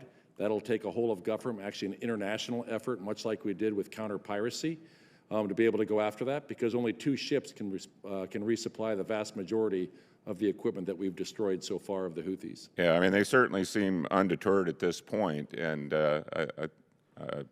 Mr. Whitman brought up, or maybe Mr. Lamborn brought up the fact that how do we get at these to deter them? You said that if we could go at the sources, we could stop using very expensive interdiction methods. Why are we not going after them? So I'll tell you, to restore freedom of navigation in the Red Sea, which is our campaign going on right now in the Red Sea, it's 5 efforts. The first one is to protect the shipping, that's Prosperity Guardian. The other is to degrade their offensive capability. Third is to deny Iran's ability to resupply, which we see and we try and interdict. Unfortunately, we lost Special Operations 1 Chambers and Special Operations 2 Ingram, both SEALs in that interdiction when we got medium-range ballistic missiles and anti-ship cruise missiles. We have to stop that. We have to increase the international effort to be able to do the inspections on the vessels that are going into Hudaydah. We need to isolate the Houthis in the information environment, and we have to impose cost on Iran so that there is consequence to their behavior. And certainly it's not just an American problem. Where are our partners in the fight? What accounts for more allies and partners not joining the coalition? So we have 24 partners in the Operation Prosperity Guardian. 17 of them are public. There is also an EU mission. Just this very morning, about 6 hours ago, our French partners shot down 2 anti-ship ballistic missiles. Our German partners shot an unmanned surface vessel in collaboration with the Eisenhower, and we destroyed a unmanned surface vessel as well. Our partners are out there. They are protecting ships, and there are some that are partnering with us on the offensive actions inside of Yemen. Okay, let me just finish with this. What steps is the department taking to resume the pre-October 7th progress on Israel's military integration with the U.S. regional partners, particularly building on its integration into CENTCOM and the breakthroughs of the Abraham Accord? So we work with, my job is on the military to military level. We work with all of our partners in the region. Part of that, we have several efforts that we do, everything from integrated air and missile defense, cybersecurity, maritime security. We do that in these forums that bring these efforts together. I think there's a diplomatic effort on the Abraham Accords. Okay. Thank you, sir. I yield back. Chair now recognizes the ranking member. Sorry to belabor the Ukraine thing, but I just want to point out, in 6 months we haven't had a vote on Ukraine supplemental in the House in any shape, manner, or form. So if y'all got a different way to do it, and I know there's some who oppose it, and if you oppose it, God bless you, Mr. Gates. Yes, I respect that. But if you actually support Ukraine, you haven't put a vote on in any form, one way or the other. Divide it up, this amount, that amount, the other, but you haven't given the House a vote. And now Ukraine is hanging on by their fingernails, and the only vehicle that we have that can pass is the one the Senate passed. So if you got something else, A, I wish you'd given it to us months ago, but B, any day, any time, put something on the floor to give us the opportunity to at least have a vote to support Ukraine. Well, we could do this, we could do that. Well, what if we did it this way? What if we did it that way? That's a fascinating conversation, why the Ukrainians are dying and why Putin continues to think he's going to be able to take Ukraine. Give us a vote on something to help Ukraine. And the final point on the $60+ billion, I'm going to get the numbers slightly off here, but well over $30 billion of that money is to go to restock U.S. munitions. It's going to us. That's the overwhelming majority of it. I believe the humanitarian portion is less than 10. I'm going to be slightly off on that, but I see nodding heads out there from people who know. So those aren't, but whatever your excuse is, and I've heard every single excuse going back to 6 months ago when I had a meeting with Kevin McCarthy and Jake Sullivan and others, and Kevin was speculating about, well, we could do this, we could do that. What if we did it this way? What if we did it that way? And I said at the time, wonderful, just do it. You know, will the ranking member yield for 10 seconds? I will, and I'm sorry. I just want to try to find some way to get it done because I know there are a lot of Republicans that do want to get it done. So I'm not. I just want to point out there's something. I want to point out there was a $14 billion Israeli bill brought to the floor that failed a couple months ago, standalone. I'm talking Ukraine for the moment, okay? Ukraine. So anyway, I yield back. Thank you for your indulgence, Mr. Chairman. Gentlemen's welcome. Chair now recognizes the gentlelady from Michigan, Ms. Slotkin. Thank you, and I firmly agree with the ranking member. Just bring us whatever you want, but bring it forward. They don't need talking points. They need artillery and air defenses. General Kurilla, it's good to see you. You are one of the most decorated officers we have in service now. I was looking through your service record. Panama, Desert Storm, Haiti, Kosovo, Bosnia, Iraq, Afghanistan. You were seriously wounded in Mosul in 2004. And won the Bronze Star there. Help us understand in Gaza, you know, you're engaging with your Israeli counterparts, the military strategy on Rafah and the military strategy for the next day. We struggled with this as a country. The United States struggled with counterterrorism and counterinsurgency. You were wounded in Mosul, and we were back in Mosul, taking it back from ISIS in 2017. What, in your understanding, is the military strategy for Rafah, and do you support that strategy? Congresswoman, thank you for the question. You know, my relationship with them is military to military. I do not advise them on the actual day-to-day operations. I do talk to the Israeli Chief of Defense on a routine basis. And what is your understanding of the plan? So what I would tell you, what Israel's overarching plan, what they have told me in terms of just Gaza, is they're going after a lot of the leadership and destroy the strategic tunnels that are in there. Strategic tunnels as defined by those that have command and control and the ability to manufacture weapons, right, so that they can't use those again. And what I would tell you, when you look at the leadership that's in there, there's 5 brigades inside of Gaza: North Gaza City, Central, Khan Yunis, and Rafah. Underneath those, there are battalions. And there's also specialized battalions, much like we have a UAV units or et cetera, that they have. They're going after the leadership of those to do that. What I do know is what they've told me is they are not going to take action until they have the ability to protect the civilians and move them out of the area. I don't think they have finalized the plan for that. Until they do, I am not aware of their current plans to be able to do the civilian harm mitigation for Rafah. They are still. Have you asked them? I have asked them. They are finalizing that, and they've said they will provide that to me when they are complete with it. And when you were serving in places like Iraq and Afghanistan, especially as battalion commanders, et cetera, what were your responsibilities around humanitarian aid? And did you give me your sort of responsibilities as a military leader around civilian harm reduction and getting humanitarian aid to those areas where you served? So at one point, I was the commander of all of Western Mosul as a battalion commander, and we wanted to make sure we took care of the civilians that were underneath our sector of Western Mosul, while also going after the elements that we were trying to fight.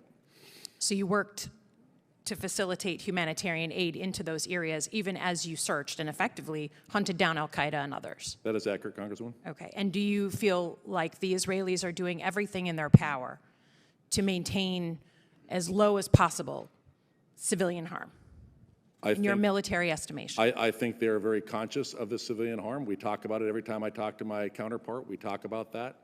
What I am trying to do, though, is help alleviate some of the human suffering there, and that's coming either through, we just did an airborne operation of aid this morning. We've approached now almost 1 million meals in the north with 8 other countries.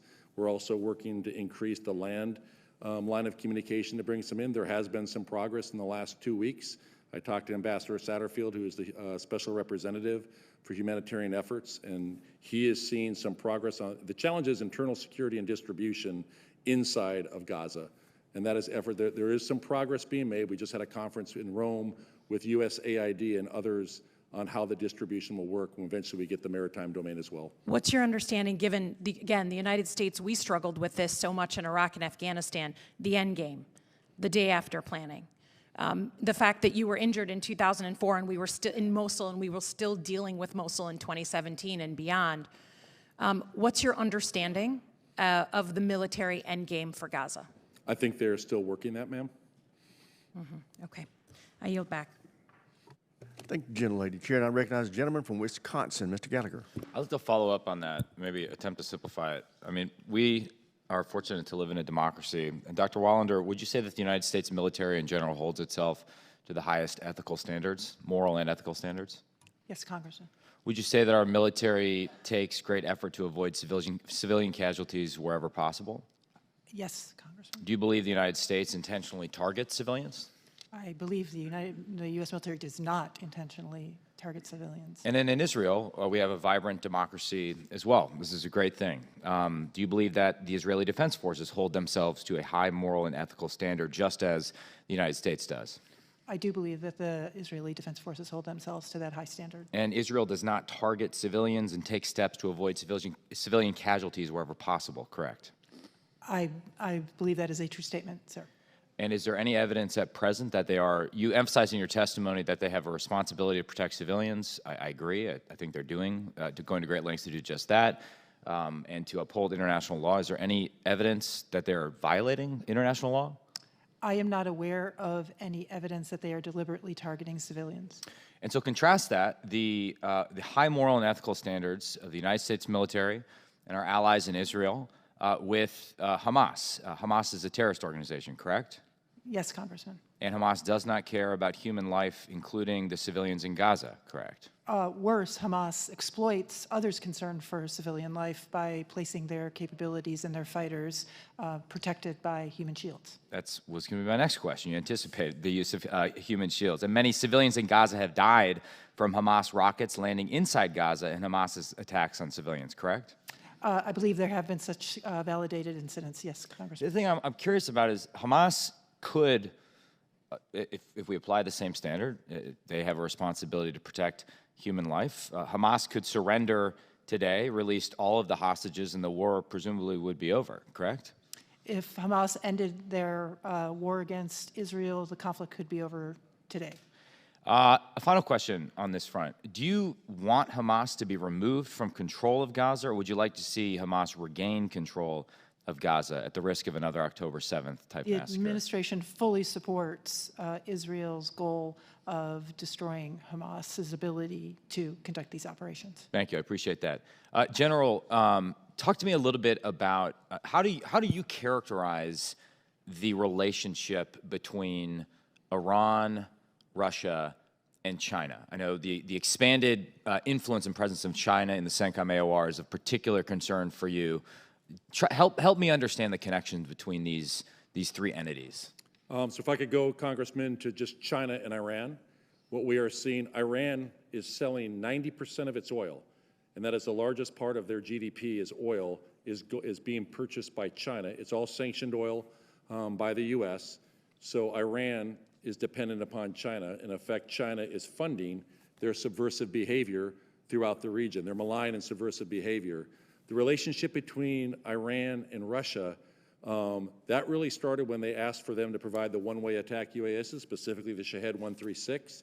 They started providing complete systems, and they built an actual factory in Russia. And those same Shahed 136s, a very capable system, are now going at a rate of over 100 a week from Russia into Ukraine. And then what I'll talk in a classified setting is the concerns of what Russia can provide back to Iran. And we're actually seeing interest of China interested in purchasing some of Iranian UAVs as well. So it's not interdependent, but it is a cooperation that is happening between all of them. What do you think China's goals are in the region, in the CENTCOM AOR? They want to be able to replace the U.S. as one of the dominant forces in the Middle East. And you mentioned our strategic advantage being our close partnership with our allies, whereas in contrast to our adversaries, they have far more transactional relationship. How do you think the CCP views Iran in the region as a client state, as a source of hydrocarbons that it can control? I think it's a source of hydrocarbons like they do many of the other countries. 50% of their energy comes from the Middle East. They import about 70% of their energy. I appreciate that. I yield back the remainder of my time. I thank the gentleman, Chair, and I recognize the gentleman from California, Mr. Panetta. Thank you, Mr. Chairman. Gentlemen, ma'am, thank you very much for being here. Appreciate this opportunity. Focusing on Niger, clearly we bet big. Okay, we bet big on Niger, and right now we're at a point in which we either want to double down or we want to fold, unfortunately. And look, I get the bet. As I called it in my visits there, it was the Alamo in an area that I've also now called an area of déjà coups. Seems to be happening often. But now we're dealing in Niger with a military junta that is basically kicking out our partners. It kicked out France. It revoked a security pact with the EU. And now, unfortunately, the regional security coalitions in that area, ECOWAS, ACRA, G5, let's be frank, they lack strength, they lack credibility. And then after the meeting that you were at, General Langley, with Assistant Secretary Fee, soon after, they ended the security pact with the United States, unfortunately, or at least that's their intention at this point.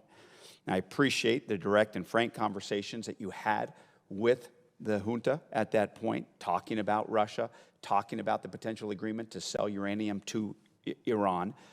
But unfortunately, it appeared it backfired based on their statement. Now, at the same time, during all of this, the United States has formally declared a coup back in October that legally prevents the United States from providing the new regime with security assistance. So it seems that our approach to Niger and our approach to this junta is divided and disconnected. And it's sort of a two-prong approach in that, one, I get it. We want to support our democracy and our values, but two, we're trying to be friendly with this junta. And it's leading to a point where we have a kind of a judgment of Solomon, and that we're splitting the goals. And what we don't want is it to leave us with nothing, because we know that nothing will be filled by China, by Russia, by Iran. We also know that the VEOs, the violent extremist organizations, are not going to stop in Niger. There's going to be consequences throughout the Sahel. As the DNI put out its annual threat assessment I think it was recently, the instability in Sahel is going to raise, especially in Niger, Mali, and Burkina Faso, raises the likelihood that the crisis will metastasize and spill over to the littorals of Africa. And so my question to General Langley is, what is our coherent and consistent strategy towards Niger? And what do we plan to do to prevent Russia, China, and Iran from filling that void? And what do we plan to do in order to continue our effort, which I think is necessary, to go after the VEOs in that area? Thank you, Congressman. I think you framed the dilemma and the challenges extremely well, and I fully agree with your assessment. I would like to clarify that at this point, the CNSP, the self-identified government of Niger, has not asked or demanded that the United States military depart. There is actually quite a mixed message. We are following up and seeking clarification. What they have declared is that they have declared the SOFA, the Status of Forces Agreement, to be non-operational. They have assured us that American military forces are protected and they will take no action that would endanger them. So while we work through that with them, we are seeking ways to be able to continue to have access and ability to conduct counter-VEO operations. That said, I will just foot stomp something you mentioned, which is countries that are run by military juntas are not reliable security partners, and part of the value proposition for us having access in Niger would be a return to democratic civilian rule in Niger. Got it. General Langley. Congressman, I'll just give an operational viewpoint. Please. As far as, because this is a question of strategic access at the great power competition level. It's essential.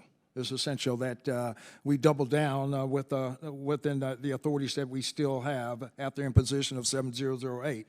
But I will just take a regional view on that. We do need to engage with other countries to increase their partnership and capacity. We need more, take the disinformation campaign, we need to hit it front and center, because Russia does have a passing game. Now they have a ground game as well with the Russian Corps and being introduced in Mali.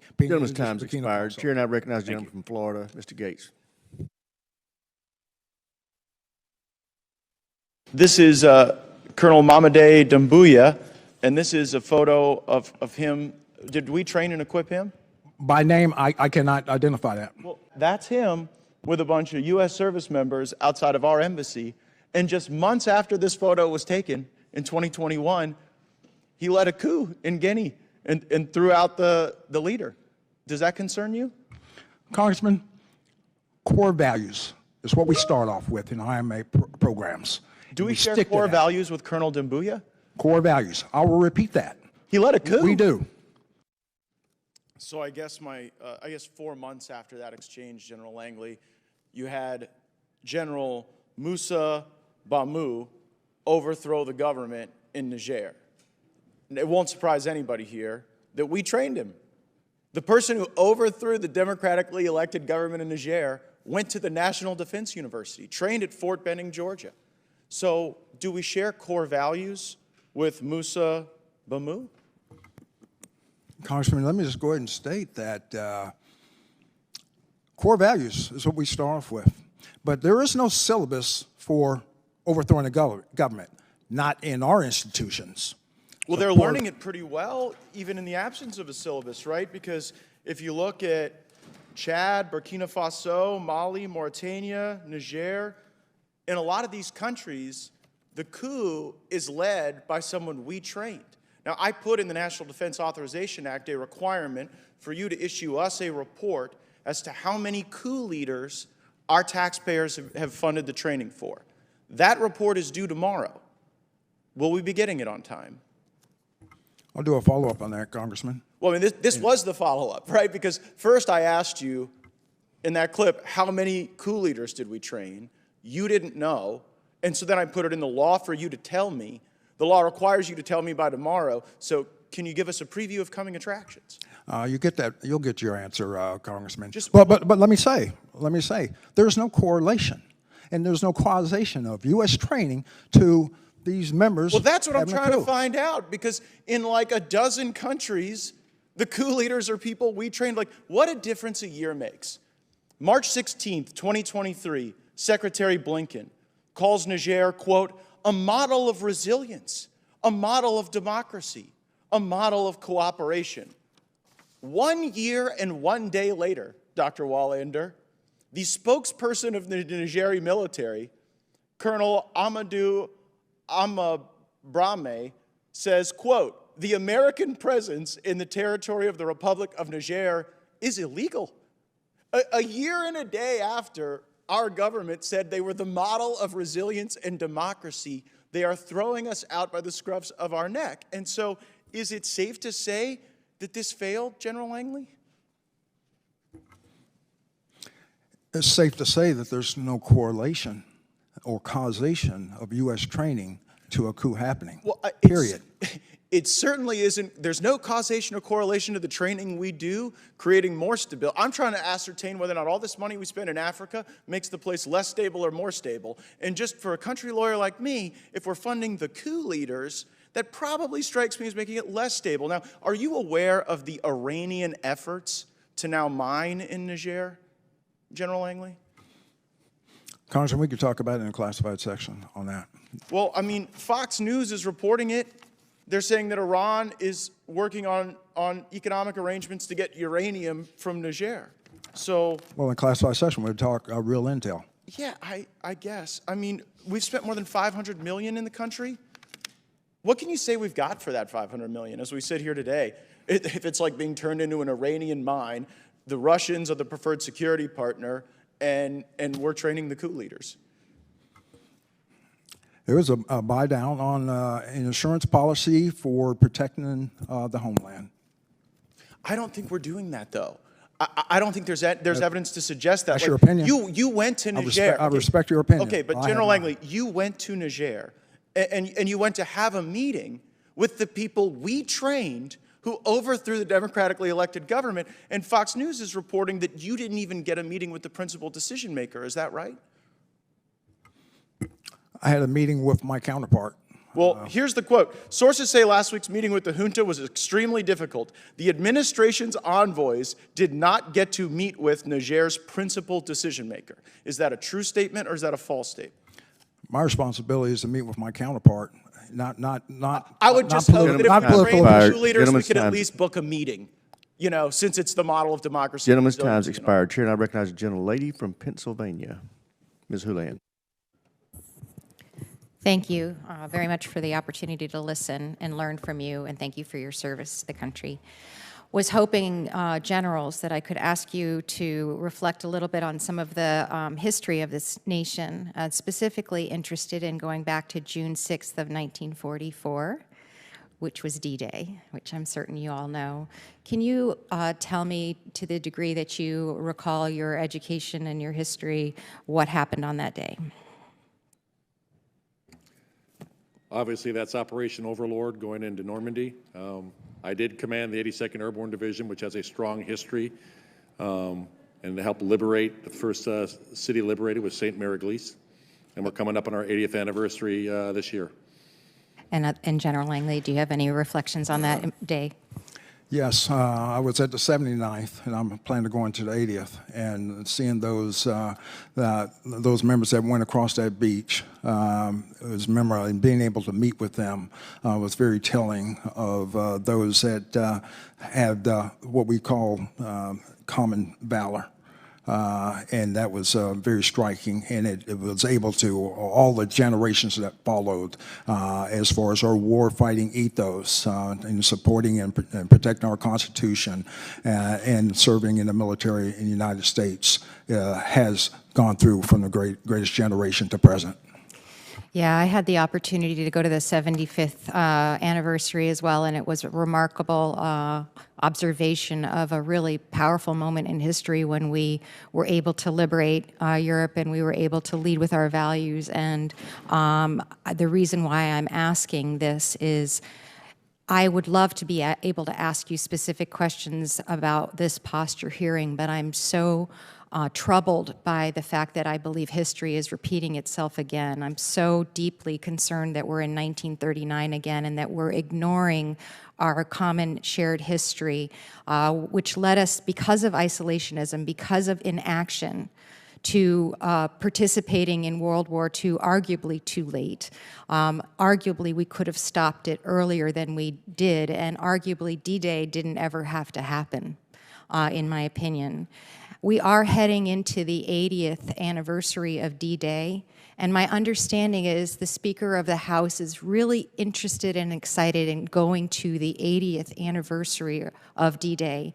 And I'm just struck by the irony, I don't even know what the right word is, that we will observe that and not understand that we could indeed prevent something like that from happening again if we, the Congress, could act on the supplemental and on the Senate's bill that's already passed, if we could help Ukraine fight the fight that is the fight for all of us, for democracies around the world. I was hoping that you all could comment on how you're seeing from your history, your heritage, your careers, what is unfolding in Europe. I recognize that's not your area of interest right now, but would love to understand how you reflect on it in terms of the history that we are all facing right now.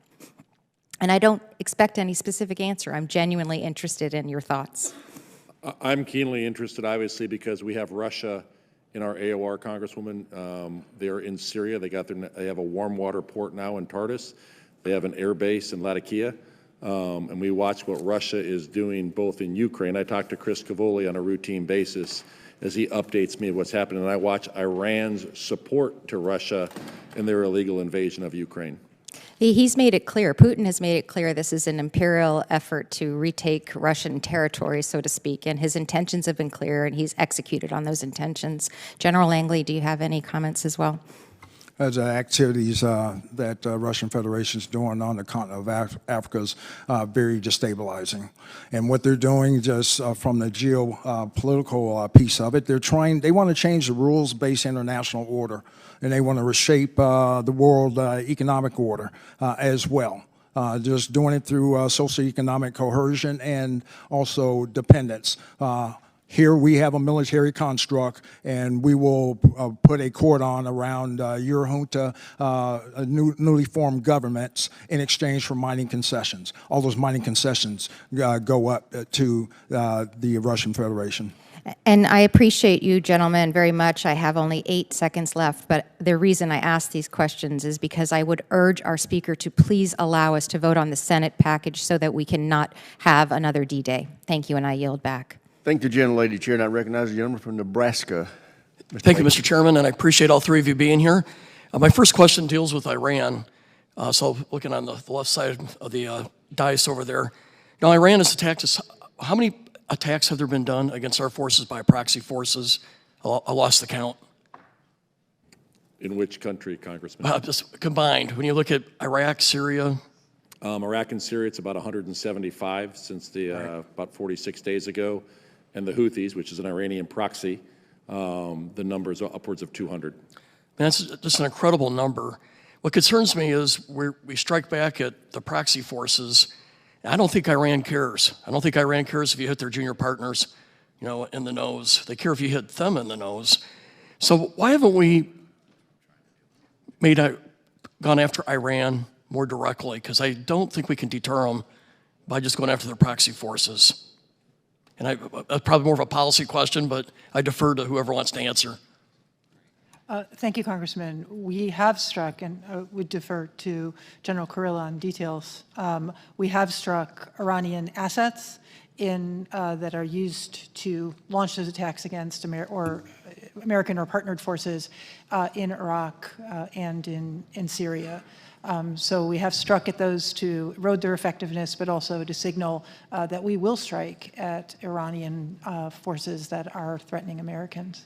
I believe if we don't go after Iran more directly, they're going to see it as weakness, and they're just going to keep amplifying these attacks. We've already lost 3 Americans on the border of Jordan, and I guess I implore a more aggressive thing, because I think in the end, once Iran knows we're serious, they'll have those proxy forces back off. My view anyway. To General Langley, what is the impact of what's going on in Niger operationally to us? Thanks for the question, Congressman.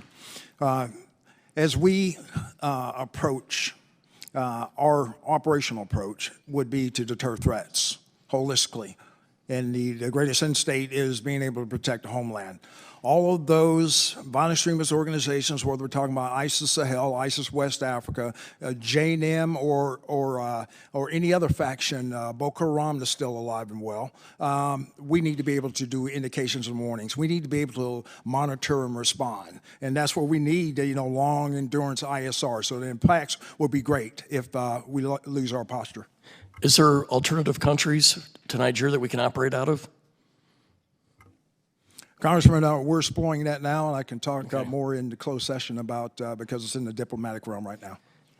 Outside of maybe Egypt, what are some other nations that are working closely with us that we should be investing in and nurturing better in Africa? I'd say that, I'll just take for East Africa and Somalia, for instance, we were working to be able to support the efforts to run the campaign, help President Mohammed run the campaign. But there's other countries there as well, Turkey, UAE, the UK, so they call that the Quint. It's way ahead for sustaining operations in Somalia. A follow-up to General Kurilla when it comes to Afghanistan. So I think we have enough evidence to say Al-Qaeda's reestablishing itself in Afghanistan or reconstituting. Their leader was killed there, for starters, and we're reading about training camps. Can you give us a little more information? What is Al-Qaeda doing in Afghanistan? In a classified session, I can give you great detail, but I would tell you that we do see the Taliban as harboring Al-Qaeda. They're also harboring Tehrik-i-Taliban Pakistani and other violent extremist organizations. The only one that they're actively fighting is ISIS Khorasan. Right. I think it's important for our citizens to know what we can tell them, because we saw what happened prior to 9/11, and now we're seeing the same Taliban regime partnering with Al-Qaeda, and I think there's a future threat to our country there. So with that, I appreciate your leadership, and thank you for being here today. I yield back. I think the gentleman, Chair, would announce that, remind folks that we are going to have a classified session after this public session. So the public session will end just before 1 o'clock. We'll go into classified session. We'll be called for votes at 1:30. So just as a reminder for awareness. Chair now recognizes Mr. Moulton from Massachusetts. Thank you, Mr. Chairman. In recent months, U.S. troops in Iraq and Syria have faced approximately 167 attacks by Iran-backed militias, and in Jordan, 3 U.S. service members were, of course, tragically killed by an Iranian-linked drone attack. So many Americans are wondering why we still have troops in the region and are asking what our service members are fighting for. General Kurilla, how would you explain why maintaining a small U.S. troop presence in Jordan, Syria, and Iraq serves U.S. interests as a good investment in our national security and ultimately makes us safer back home? Thanks, Congressman. We have forces in Iraq and Syria for the enduring defeat of ISIS. And if I could describe ISIS for you, we have ISIS at large. Those are those that we are going after every day, every night. About 1,500 inside of Syria and about 1,000 inside of Iraq. You have an ISIS army in detention, 9,000 of them across 27 detention facilities in Syria, about 20,000 inside of Iraq. I don't worry so much about the detention inside Iraq. I worry about those that are inside Syria. And the last category is the next potential generation of ISIS, and those are the ones that are in the Al-Hol and Al-Roj camps. Used to be 70,000, now it's down to about 43,000. I was just there 2.5 weeks ago. It is my assessment, if that were to completely pull out, that you would see a resurgence of ISIS in about 1 to 2 years. So what we are doing is we are defending forward. We are going after those forces. The ones that we specifically target inside of Syria are those that are trying to break out that ISIS army. And they did that in January of 2022, where they broke out. There was 4,400 in one detention facility. 1,000 made it outside of the camp, killed 125 of our SDF partners, but there was 450 of them killed. The rest were captured, and about 100 got away. And to be clear, they're interested in attacking the United States. And the next ones we go after are those that are doing external operations defined as outside of Iraq and Syria. And we have thwarted several of those that would be really against Western interests in Eurasia or in Europe. Would you recommend to the President that we withdraw our troops from Iraq? I would not until the conditions are met that Iraq can handle that fight by themselves. Dr. Wallander, would you recommend to the President that we withdraw our troops from Iraq? I would not, on the conditions that General Kurilla also articulated. Dr. Wallander, some suggest that U.S. troops are just a target for rival nations and actually increase tension in the region. How would you push back on that argument? U.S. forces are a target, in particular because Iran seeks to eject the United States from the Middle East so that it can have free operational access and effects that are very contrary to American national security interests, as we're seeing in the Red Sea and elsewhere in the Middle East. And of course, this isn't just the case in the Middle East. General Langley, you wrote in your written statement that, quote, if we fail in Africa, our strategic competitors will move in. How does the U.S. military presence in Africa counter Russia and China? Congressman, with our approach as codified in national security strategy, building partnership capacity, but it needs to be African-led. So in order for it to be African-led in their security construct, they're developing armies. They need our assistance to be able to, so they have the capability and capacity to deter threats. And of course, China is not just competing with us in the military realm. So where do you find that you run into limits of what you're able to do as a military command going up against a real whole-of-nation effort from China and Russia? And where does the interagency need to do more?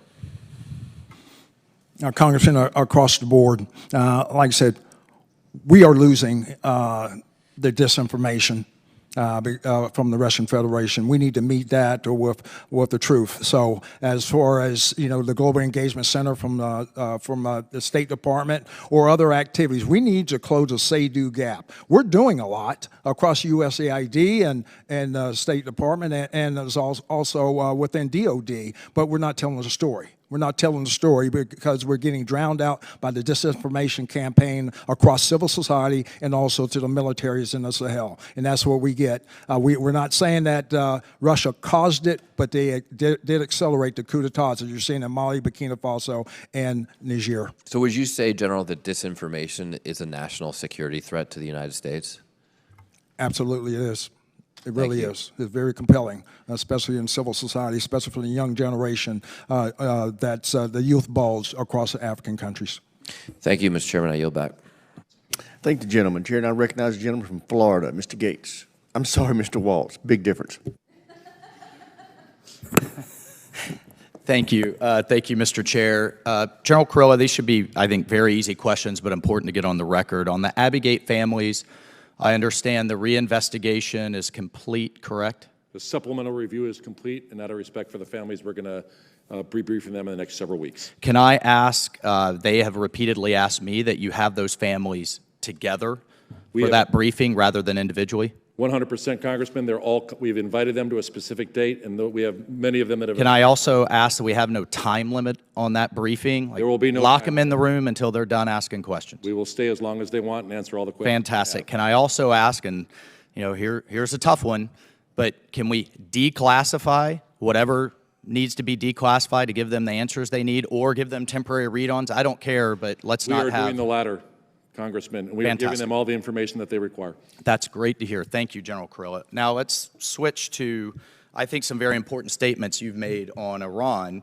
I think the best way to stop the Houthis is to dry up the supplies from Iran. I agree. And the best way to do that is to dry up the cash in Tehran, correct? I agree. And as you've said, that Iran's selling 90% of its illegal, illicit, sanctioned oil to China, correct? Correct. So really, the heart of the matter, and let's just, you know, nothing like visuals.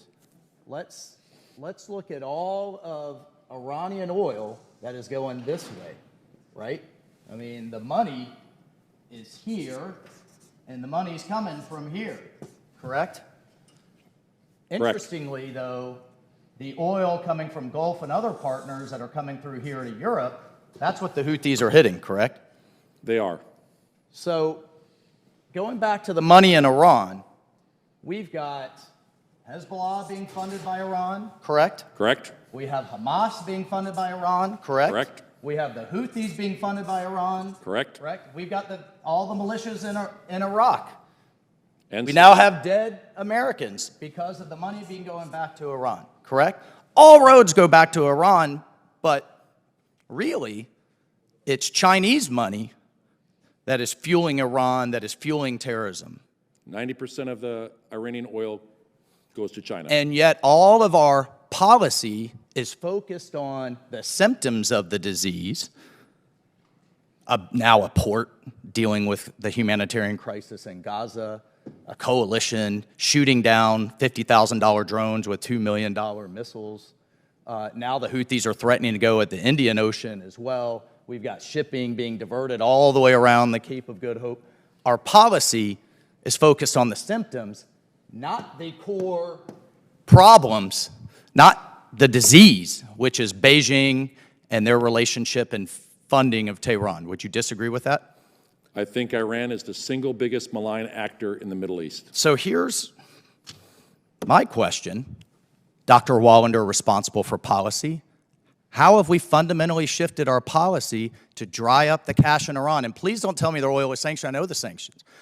The House has passed the SHIP Act, which will put secondary sanctions on the shipping companies, the ports, the Chinese buyers. Would you support that as a matter of policy? Secondary sanctions on China. Congressman, your analysis is compelling. On the specific question, I would have to defer to the Treasury Department, which is responsible for... Well, you as a matter... So here's the problem, Dr. Wallander, and you just kicked the can there. Nice try. Bad policy has these generals and our military... Yeah, I mean, the bad policy is the tail wagging the dog here, running around being as target practice around the desert and in the Red Sea. Meanwhile, what are the consequences of that? Well, we are burning naval readiness, are we not, in the Red Sea and in the Mediterranean? General Kurilla? We're using a lot of munitions. We're burning readiness. For every month that a ship's extended, you're burning 2 months that it now has to be in dry dock. We're out of amphibs. You know the big winner here? The big winner is China. Because rather than those ships being in the Indo-Pacific, they're running around the Red Sea and they're running around the Mediterranean, and now we're going to build a port. I mean, I know we're going to talk about it in a classified session, General Kurilla, but are you extremely concerned about force protection for that port, from drones, from missiles, from underwater unmanned vehicles, all of which will be supplied by Iran? Gentleman's time's expired. Chair now recognizes the gentlelady from New Jersey, Ms. Sherrill. Thank you. General Kurilla, I believe there are over 1 million people in Rafah right now. I was just recently at the Rafah crossing on the Egyptian side, and then we went to Israel. And the Israelis are suggesting that they are continuing their plans for an invasion of Rafah. And so if you're thinking about the vetting that would need to take place to move that population, and if you're thinking about the humanitarian corridor that has to happen, would you say that that group of people, that population, could be moved out of Rafah for an invasion in 2 weeks? Madam, I believe the number is about 1.3 million. That's in Rafah. I was at the Rafah gate 2.5 weeks ago as well. I believe it'll take weeks. I can't give you, without seeing their definitive plan, I cannot give you a timeline. And to your knowledge, is there currently a place in Gaza that is set up to receive 1.3 million people should they be moved from Rafah? I don't know of a place right now, ma'am. Thank you. And as we're looking at the new the traditional requirements that the United States has as outlined in the recently signed National Security Memorandum 20, the memorandum reiterates that the Secretary of State must assess the assurances that human rights and humanitarian laws are being upheld by a recipient of U.S. defense articles and services. As Israel continues its fight to uproot and destroy the Hamas terror network, we've seen the casualty rates of civilians, including children, and a looming humanitarian crisis. So can you explain how your headquarters will monitor the situation, collect information, and report your assessments and findings to the State Department regarding the requirements of the National Security Memorandum 20? So I believe that comes from both verbal and written assurances, from reliable and credible assurances that they will follow the law of armed conflict with the weapons provided. I am not humanitarian. Yeah, I am not involved in the advising for the day-to-day ground operations or air operations. So you've not been asked to provide any information as to whether or not to provide any information for the assessment? I have not. And so the National Security Memorandum 20 requires assurances to include that the recipient country will facilitate the transport and delivery of U.S. humanitarian assistance and U.S. government support of IGO efforts. not deny, not restrict, not impede. So, Dr. Wallander, what more must Israel do to facilitate aid? Do you believe Israel should provide security for the transport and delivery of humanitarian aid? And what of the practice of turning away full shipments with a single dual-use item? Thank you, Congresswoman. Yes, Israel has an obligation on many counts for allowing for access to humanitarian assistance. We are working with them now, or CENTCOM is working now with Israel on the line of effort on the maritime delivery access, and we are working daily with Israel on ground transport, including increasing the number of trucks moving along those ground transports and access. And we've worked with them on clarifying issues of inspection that Israel requires to be able to in order to approve the movement of specific shipments. And is that ground transport within Gaza as well, or simply ground transport to get to the access points of Gaza? The focus of our conversation with Israel is access to Gaza, and separate arrangements are being worked right now for the security of and internal distribution, safe distribution of the humanitarian assistance inside of Gaza. And do you intend to publicly provide what those provisions will be? Once they are, I think they will become public once they are finalized, and we're working on that because now this maritime access is ready to move, and we are seeing additional movements on Israel's support for ground transportation. And do you have a timeline for any of this? I don't have a timeline for you on the ground transportation right now, Congresswoman, and I think General Kurilla noted the first half of April on the maritime access. Thank you, and I yield back. Thank the gentlelady. Chair, and I recognize the gentlelady from Michigan. Thank you, Mr. Ms. McLean. Chairman. Thank you, Mr. Chairman. General Kurilla, last year you highlighted the fact that you were suffering from a significant drop in ISR capabilities in Afghanistan since the August 2021 withdrawal.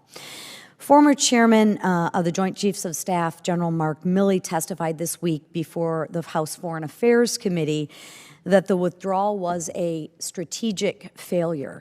In your testimony today, you highlight that both ISIS-K and al-Qaeda are using Afghanistan as a safe haven. You also say that the Taliban's inability or unwillingness to rein in violent extremist organizations could destabilize Central and South Asia. General, due to the continued lack of ISR in Afghanistan, can you explain how the 2021 withdrawal has opened up the United States and our allies to increased terror threats? Congresswoman, my number one priority is to protect the homeland, to prevent an attack from coming out of Afghanistan. But every day I am balancing risk. I'm balancing risk between an attacks in Iraq and Syria, the Red Sea, and Afghanistan. And I'm dynamically shifting ISR to be able to do that and manage that risk based on the imminent threats. And we do that on a daily basis. What we are seeing internal to Afghanistan right now is an increase in activity of the violent extremist organizations. We are working with our partners, that includes Pakistan, Tajikistan, Uzbekistan, who have access into these countries and tremendous insight, both through their human networks, to be able to understand exactly what has happened, to augment the airborne ISR that we have. With the continued lack of ISR, though, how can the administration actually effectively monitor any Iranian or CCP influence efforts in Afghanistan? So not all ISR is airborne, so I would tell you that, when we look at the intelligence piece of it, we're looking for human, as well as we try to rebuild some of the human networks since we have pulled out, to be able to monitor that, and we work through our partners as well. So do we have more boots on the ground then? We don't have any boots on the ground. So what you can have is you can do over-the-horizon human, and we can also work through partners and allies.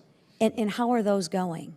I think we are getting some insights. It is very difficult. There's also, in a classified setting, I can tell you some of the other means in which we monitor them.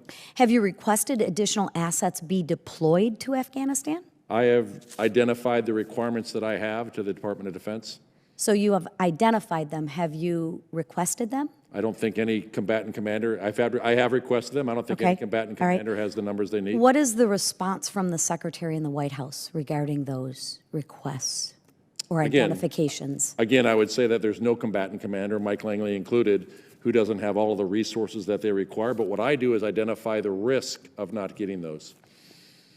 Okay, maybe we're not tracking here. You have identified the need, correct? Correct? And what has the response been from the Secretary in the White House? So we in response to that? receive some assets, some other things I've requested I have not received. And so based on that, I adjust my ISR throughout the region to identify the risk at the time. Would you say you received 10%, 20%, 80%, 90% of what you've requested? I couldn't give you exact percentage right now, ma'am.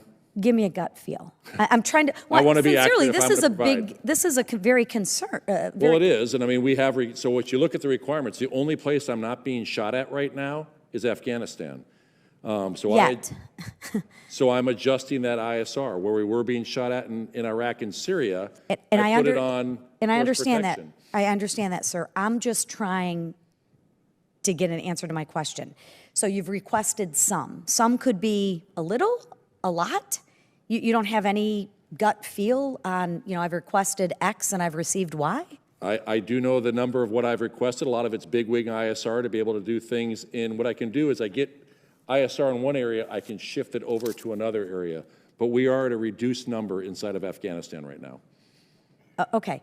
I mean, I know the world is focused on violent conflicts in Gaza and Ukraine, as they should be, and the potential threat of China moving against Taiwan, but the threat of terrorism is looming, right? Afghanistan right now is a hotbed for terrorism. It is. I mean, Afghanistan has fallen back into the hands of the Taliban, which has no interest in deterring terrorism against the West. It is imperative that Congress provide CENTCOM the necessary resources to better monitor and engage in necessary any potential terror threats. Thank you. Gentlelady's time's expired. Chair, and I recognize Gentlelady from California, Ms. Jacobs. Thank you, Mr. Chairman, and thank you to our witnesses. First, General Langley, I know that we spoke already about Southcom's Human Rights Office. I just wanted, on the record, can you commit today to working with me to try and help AFRICOM create a similar capacity and to make sure that we're giving you the resources you need on human rights in the region? Yes. Thank you. And I also really want to thank you for your comments earlier on the importance of the whole of government response to violent extremism, especially through the Global Fragility Act. And I was wondering if you could briefly discuss the ways in which DoD has contributed to the Global Fragility Act so far, and in particular, how the civil affairs teams in coastal West Africa have been in U.S. strategic interests. Congresswoman, thanks for that question, because our integrated approach into the AFRICOM campaign plan, Global Fragility Act is at the center of that. I'll just give you an example of Ambassador Davis-Baugh in Cote d'Ivoire. They're one of the first ones to get their country plan done. But as I start with helping them as they ask us, we want a whole of government approach to fight terrorism. So that's where they are building out their governance, but also working on the security construct too, in unison, codified within that campaign plan. So they are showing that they've taken a leading edge at implementing the spirit and intent of the Global Fragility Act. Thank you so much. General Kurilla, I'll turn to you. As you know, the War Powers Resolution requires the White House to submit a report within 48 hours of the onset of hostilities. A key role in this is to start the 60-day clock as part of the War Powers Resolution. So for the purposes of the War Powers Resolution and its 60-day restriction, when did hostilities begin with respect to U.S. military involvement in the Red Sea, Yemen, and the Gulf of Aden against the Houthis after October 7th? I believe for the Houthis, I think our first strike was around 12 January. Okay. Thank you. And, I think it's important to note, I recognize the administration views the strikes against Iranian proxies in Iraq and Syria as covered by both the 2001 and 2002 AUMF, but that no one has tried to make that case about the ongoing hostilities with the Houthis. And so I hope that I can receive from your office and that you can commit to a written analysis of when the 60-day clock will be running out and when and if you'll be coming to Congress for the authorization needed per the War Powers Resolution. I would defer to policy and the administration on that one. Dr. Wallander?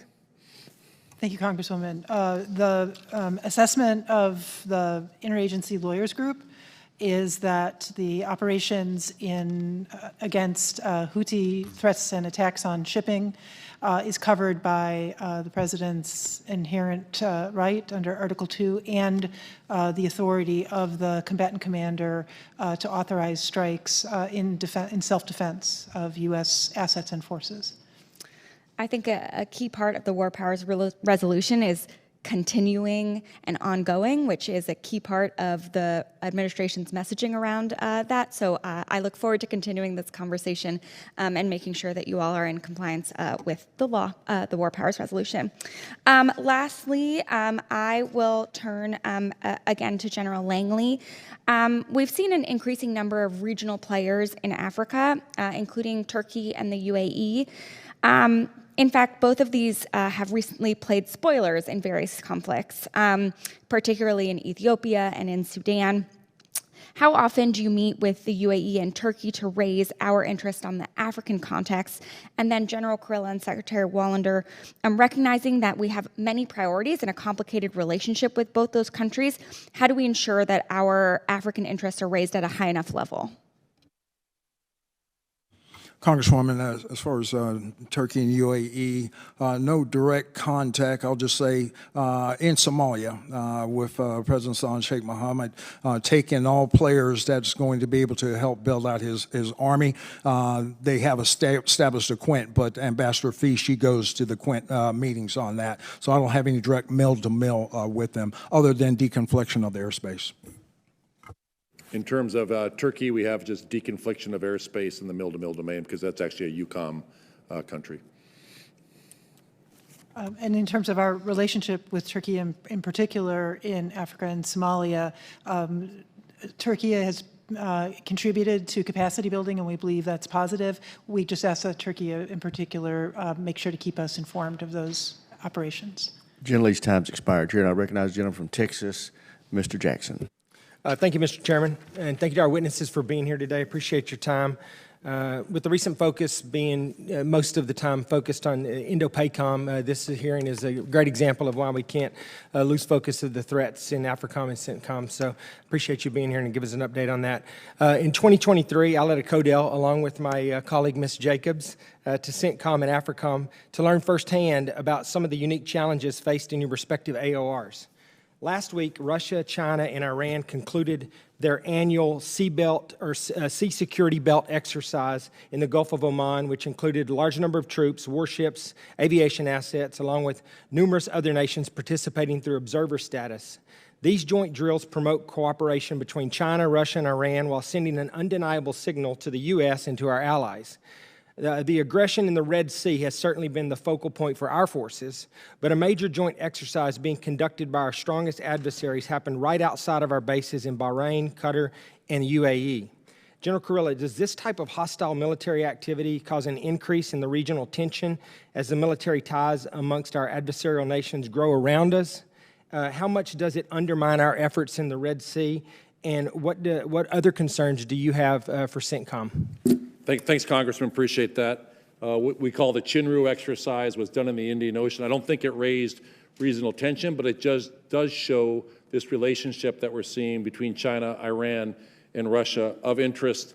The Houthis just announced that Russia and China have a buy on any movement through the Red Sea. So what you're seeing is Iran is using its proxy to allow access for Russia and China to go through the Red Sea while blocking access to others. And the Houthis even give it wrong when they hit a ship about 2 weeks ago that was carrying Russian oil from the North Sea to India.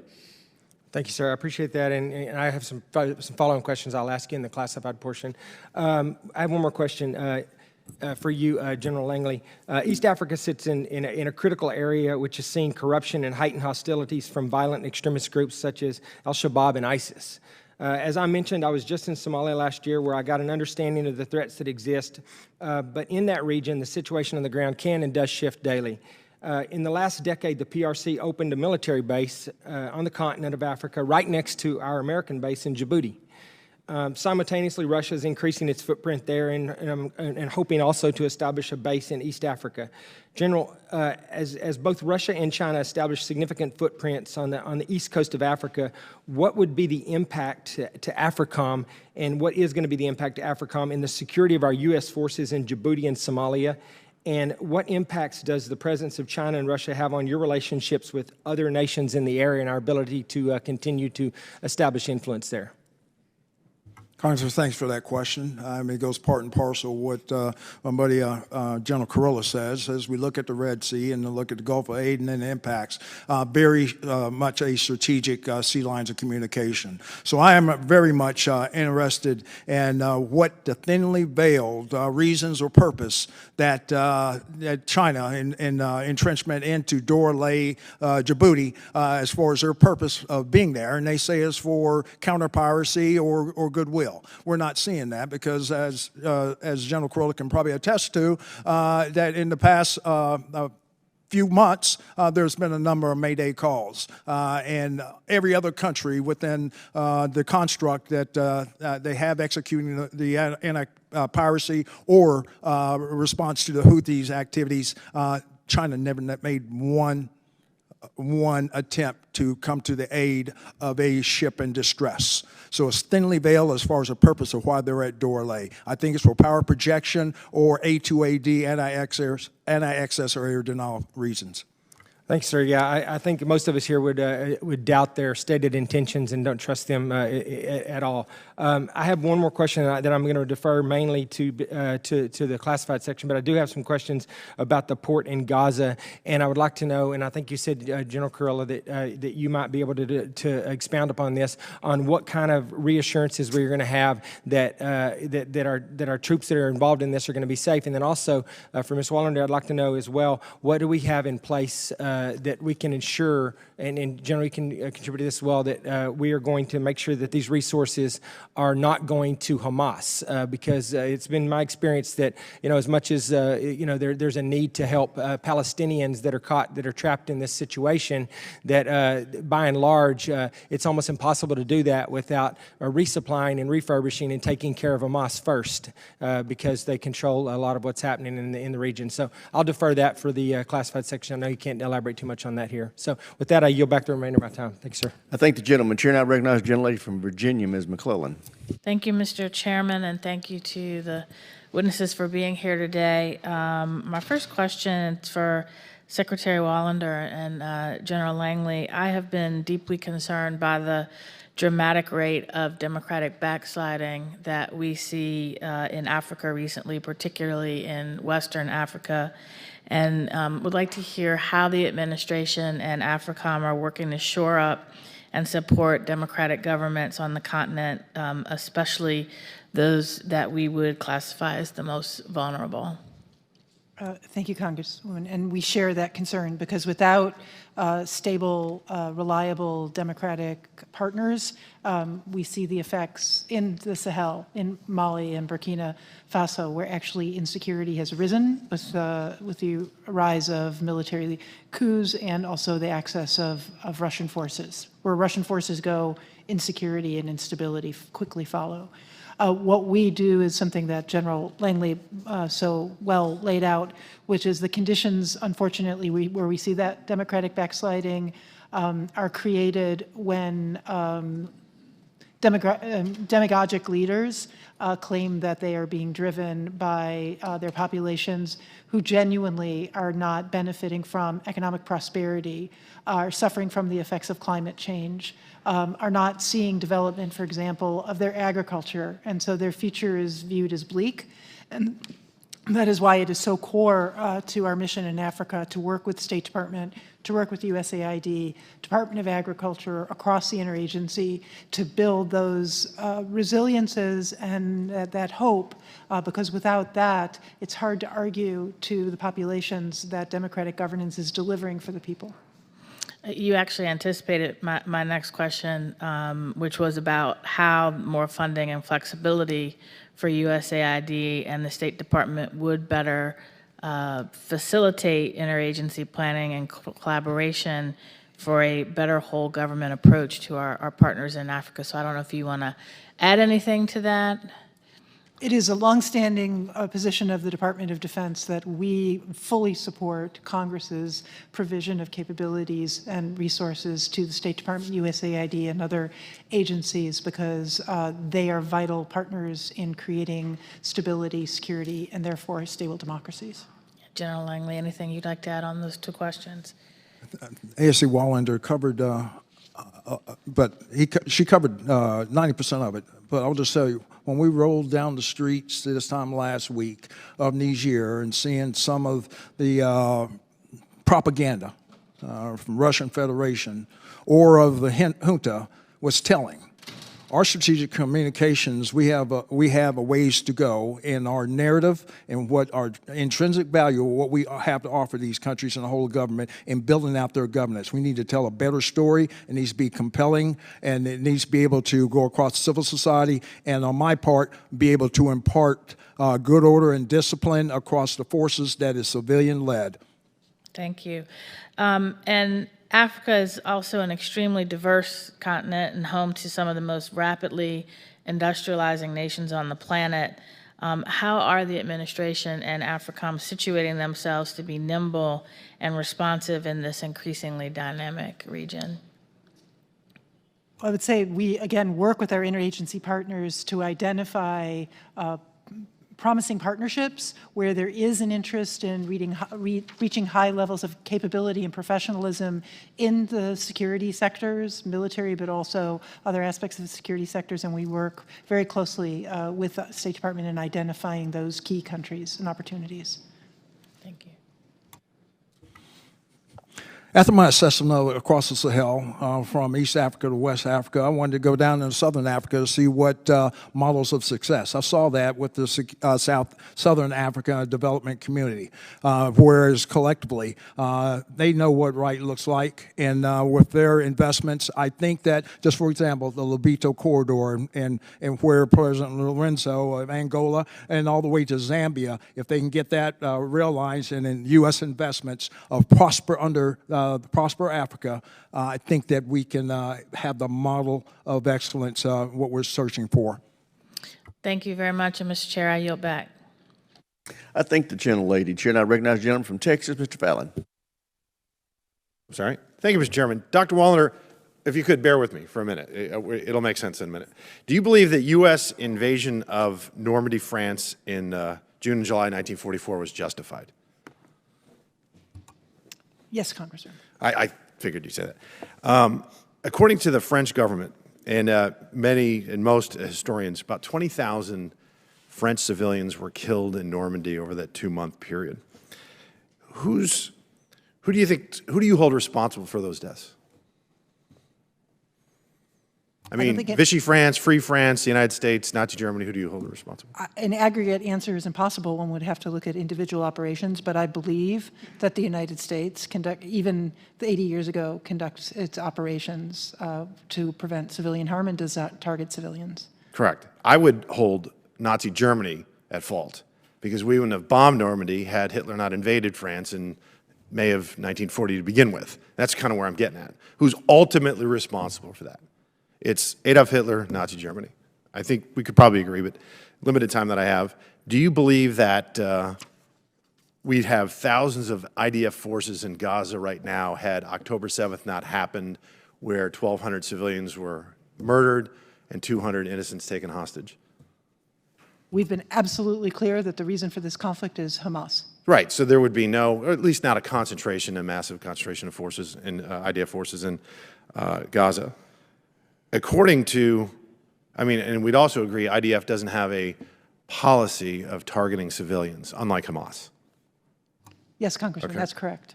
According to many experts, John Spencer being one of them, who's an urban warfare expert, he said, given the landscape, the IDF has done a remarkable job in protecting Palestinian lives in Gaza, which is particularly not easy considering the fact that Hamas uses civilians as human shields. They don't wear uniforms often. And Hamas has built, I find this interesting, that they built thousands of war tunnels, but not one bomb shelter. And blaming, I think the blame for the civilian deaths in Gaza is Hamas's burden to bear solely, and the other ones with blood on their hands. Doctor, you said in your opening statement that you support a long-term solution to the Israeli-Palestinian conflict. I do as well. A two-state solution, in fact, you said with specificity. In 2000, Ehud Barak offered Yasser Arafat a two-state solution, including, remarkably, in today's political landscape, all of Jerusalem. And Yasser Arafat refused, and he didn't even want to talk about alternative plans unless it included a right of return. And a right of return is so complicated, it is unworkable. I mean, just from a logistical perspective. And we're not going to have, I mean, we've seen after conflicts, massive human movement. Poland, Russia, Germany, Kaliningrad. I don't think the Ottoman Empire is going to be reconstituted. I certainly don't think the United States is going to give back the Southwest to Mexico. So those are the hard facts of history. So we need to live within the bounds of reality. How would you affect a two-state solution given the intransigency of the Palestinians on the right of return issue?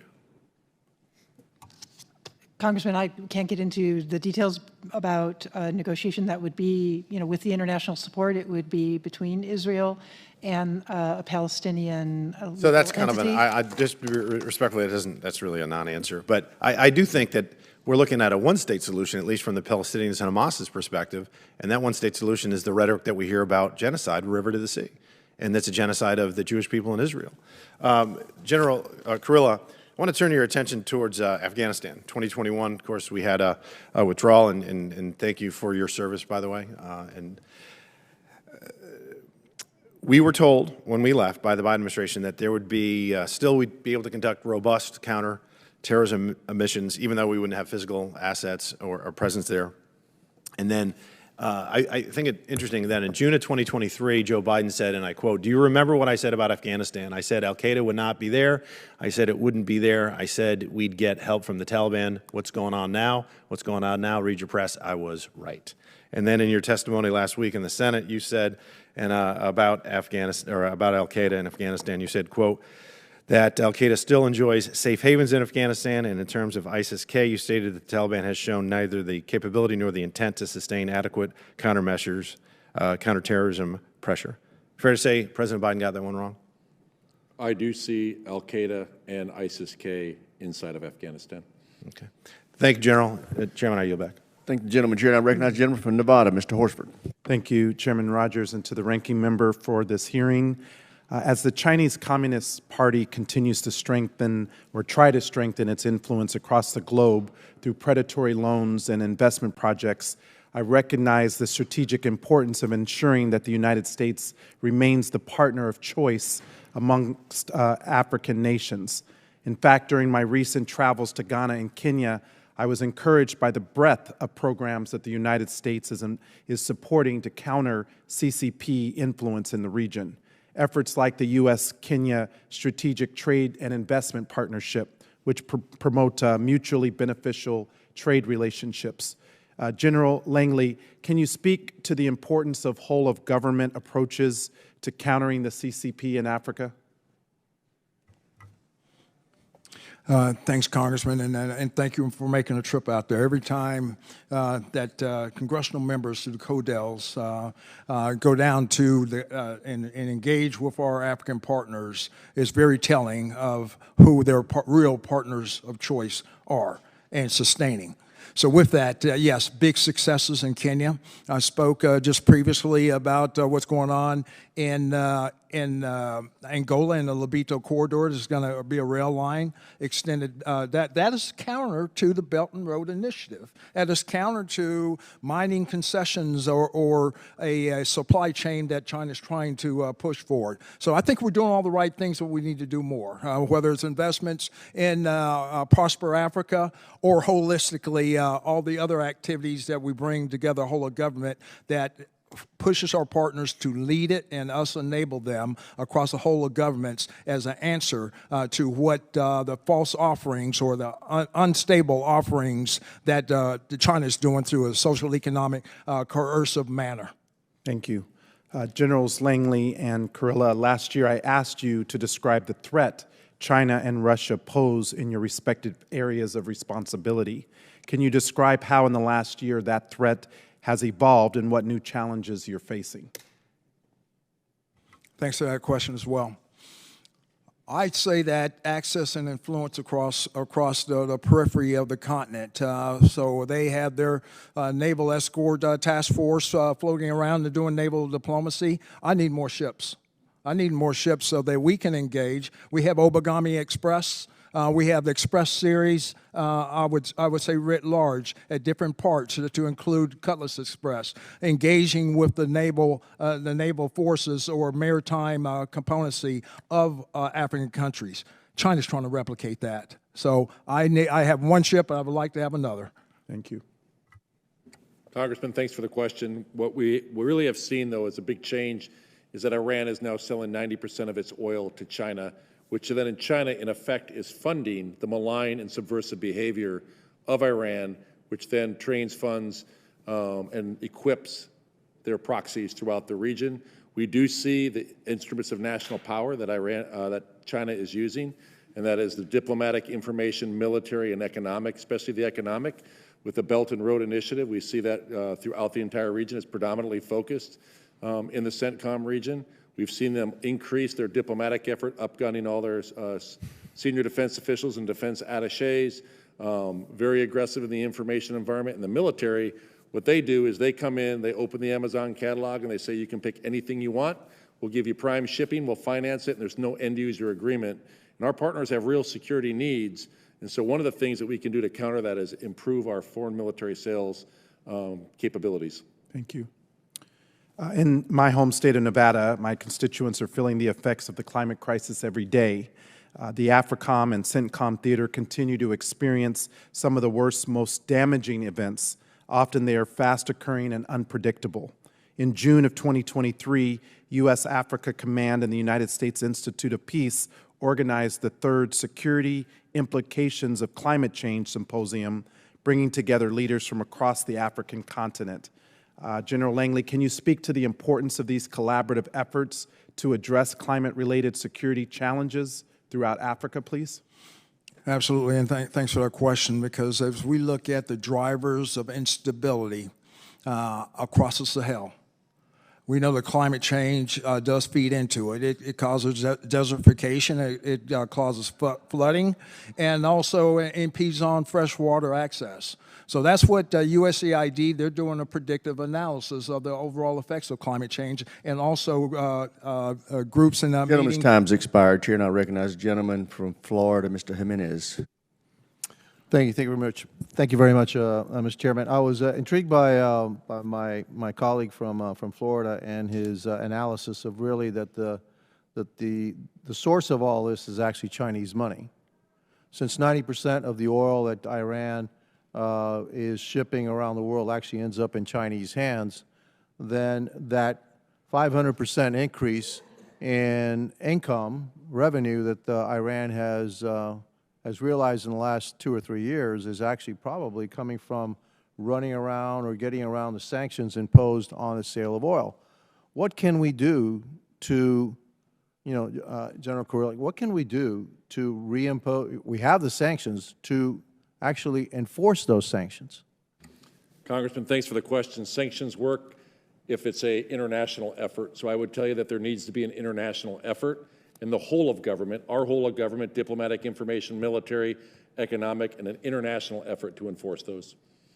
Well, what's a physical thing you can do to enforce that? Because somehow, we're getting word that somehow it was enforced in the past, but it's not being enforced now, these sanctions, which is allowing Iran to gain 500% in revenue, which is being used against us. What a lot of Iran does is use a series of ghost or dark fleet that are out there not turning on AIS, illegal ship-to-ship transfers, to be able to transfer this oil that eventually makes its way to China. Are they circumventing physical intervention, or is it something that you're looking They at? are. They would have to. I would have to have the authority and the resources to be able to enforce that. Did you have the authority before? I did not. Okay, very good.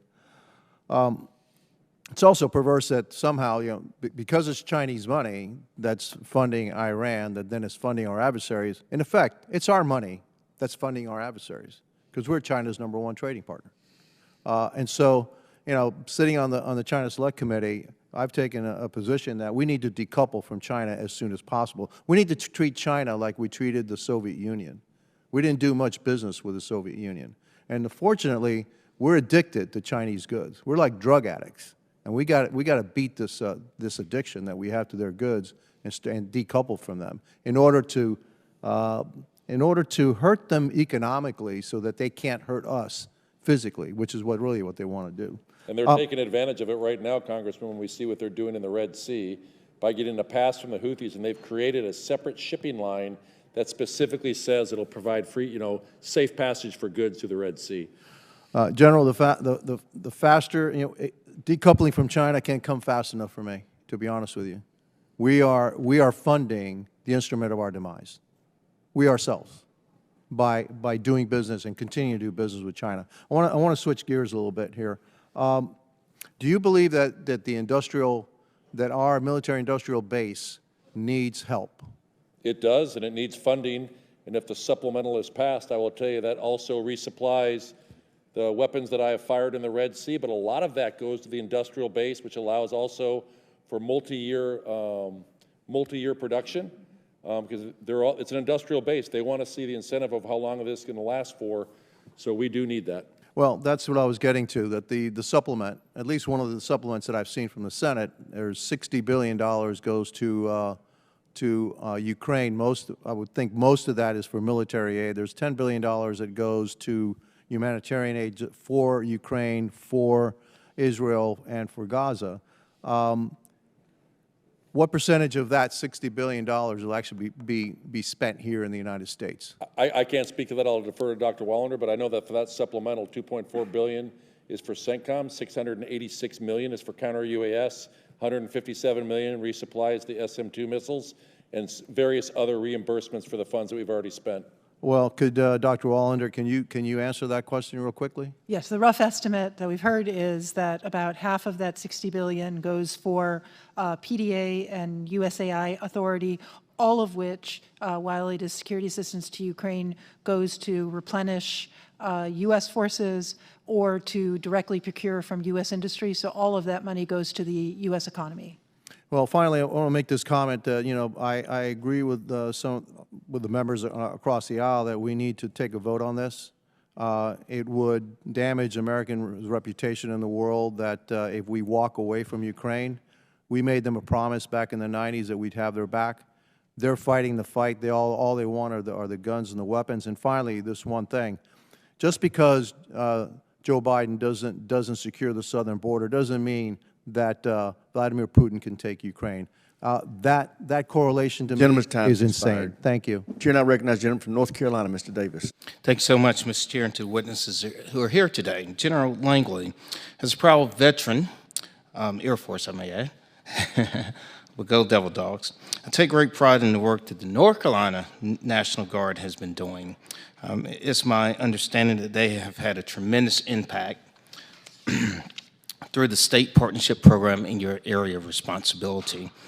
Could you elaborate on the specific roles and contributions of the North Carolina National Guard in the Republic of Malawi and Republic of Zambia? Congressman, thank you for that question. But let me just holistically talk about state partnership program and how it adds to the capacity to our country, our partners across the continent. Those countries really treasure that program, especially building resiliency, but overall the professionalism. And North Carolina taking on 3 different countries on the continent. General Hokanson, I talk to him all the time, I just thanked him.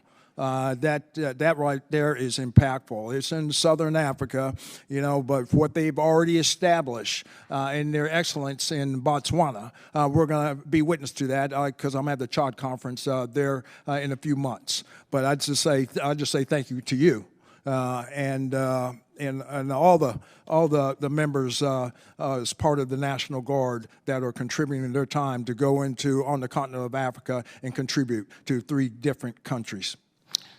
That means a lot, and we greatly appreciate the work of North Carolina's Guard in and others. General Langley, the partnership with Morocco stands as a testament to a longstanding friendship rooted in shared security interests. Given this rich history and Morocco's strategic contributions, could you expand on how the collaboration exercises like African Line and Phoenix Express fortifies regional security, and how does this cooperation influence U.S. AFRICOM's approach to emerging challenges in North Africa? Yes, Morocco is one of our most closest non-NATO allies. Moreover, they export security. They do it by inviting to AFRICOM and the other African countries to be able to put on a multifaceted air and land demonstration, but it's more than that. It builds interoperability of various African countries and builds capacity. They are a microcosm of what we have, especially also in their training and learning institutions. But they affect both democratic norms and also core values, law of armed conflict, imparting that to our African partners on the continent. The Houthis and other Iranian proxies continue to wreak havoc in the Red Sea. We were talking about that earlier. Dr. Wallander and General Kurilla. After the president decided to label the Houthis as a special designated global terrorist group, what factors do you expect will play into the decision to redesignate them as a foreign terrorist organization? Thank you, Congressman. That was an important designation because it opened all kinds of options for sanctioning and limiting the Houthis' access to resources and freedom of operation. The distinction we believe that is sufficient to allow us to take proactive actions to constrain their capabilities without creating issues that could have negative implications for the humanitarian situation in Yemen, which, as you know, has been really a matter of concern for many years. Jim? Yeah, I defer really to the State Department. It's a State Department designation. I think Dr. Wallander outlined the distinction really for the humanitarian concern. Okay. Well, thank you again for being with us today, Mr. Chair. With that, I'll yield back. I thank the gentleman. Chair now recognizes the gentleman from Florida, Mr. Mills. Thank you, Mr. Chairman. I appreciate everyone for being here today. I wanted to follow up on a couple of things, and I apologize if these have been answered as I had to step out for another hearing. We talked about the increase, and we know that China, Russia, Iran, and North Korea has been geopolitically aligned for quite some time, and you talked about this renewed relationship, and I don't necessarily think that's the proper phrase for it, maybe a strengthened relationship through import-exportation increases. Do you feel that and to quote you, sanctioned oil exports that's going on between Iran to China has actually helped to strengthen the relationship in that geopolitical alliance? It has.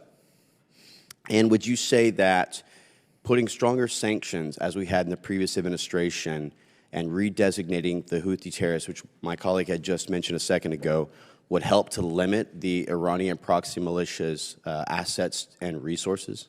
I think, Congressman, sanctions have to be imposed internationally because Iran has become a master at how to evade sanctions, and they're actually passing on their best practices to Russia right now.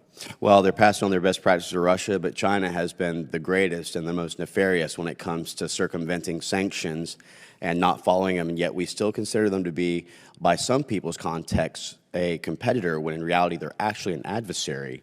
And I think that we need to start recognizing that the evolution of warfare, and this is something that General Langley, I really applaud because he's understood this and presented it very well. The idea and the evolution of warfare has gone well beyond the ideas of the first bullet that gets fired. We're now in warfare from a kinetic perspective. We've been in a cyber, a resource, a supply chain, and an economic and influence campaign by China for decades. There has been an ongoing Cold War that in many cases we've ignored through our failed foreign and domestic policies, which we all know is intrinsically linked. And we've allowed China to exploit Africa as a nation to where now they control 15 of 16 rare earth mineral mines. They continue to promise railways like they did between Djibouti and other areas to try and link trade rails. They promise electrical terminal capabilities with 100-year leases to try and create these reliancies that has weakened America's ability to be able to compete with them in the non-kinetic influence capabilities. So my question is that for AFRICOM, what could we do to provide more resources and assets to help to fight and to be more effective in these non-kinetic elements of influence campaigns for developing nations? Congressman, thanks for that question, because we know that we can't keep up with the Belt and Road Initiative, the billions of dollars in the infrastructure, but what our partners are telling us, don't force us to choose, but we still want you because of the value. The value of your proposition and intrinsic value of what the United States offers holistically is very compelling. So I'd say that what we're seeing in Southern Africa, we're seeing some positivity as far as through health diplomacy resonates, and we need to tell that story better. I completely agree, and I would also say that speaking with other allies, I sit on the Foreign Affairs Committee as well. The BRICS that has come out with Brazil, Russia, India, China, South Africa, and trying to invite also KSA into this, my understanding is that it's great in theory to try and in some way be a counter to the Quad, but in reality, there is no actual economic or trade benefits to it whatsoever, so it's not worth the paper that's written on. So I think that we give it far more credence than it needs to. General Kurilla, I really want to talk to you about something when we talk about Tower 22. Look, like yourself, I spent 7 years in Iraq. I spent 3 years in Afghanistan, was in Kosovo during that wonderful campaign as well. Been in Pakistan, Somalia, helped very much with the 2016-17 push for Fallujah and Mosul from the private side to help with ASV teams to retake. And we know about hardening structures. We've done indirect fire, cheap measures actually, with just simple 4 I-beams and a top. Knowing that Tower 22 had had an attack a year prior, knowing the geopolitical ramifications of where things were ramping up, understanding that Jordan, given the October 7th incident and our increased attacks against Hamas and support of what's going on, how was it that Tower 22 still had no hardened structures? So, Congressman, the investigation is still ongoing. I'll be happy to provide that through OSD when it's done. What we did do is we moved as many T-walls across the AOR as we could. I think we put like 9,000 over the last year. I was at Tower 22 about 2.5 weeks ago and looked at the physical construction of the things there. I think one of the challenges, you had a counter UAS. I'm having to balance where the greatest risks are for that. We did have 1.7. Gentleman's time's expired. Chair, I recognize the gentleman from Georgia, Mr. McCormick. Thank you, Mr. Chairman. Thank you, Mr. Chair. General Langley, good to see you. You look like you're fit. You're ready to play rugby with us in late July with the Marines, right? You definitely look ready. I know that we have a significant problem in AFRICOM, and especially with the influence of Russia and China, probably exceeding our own over the last couple decades.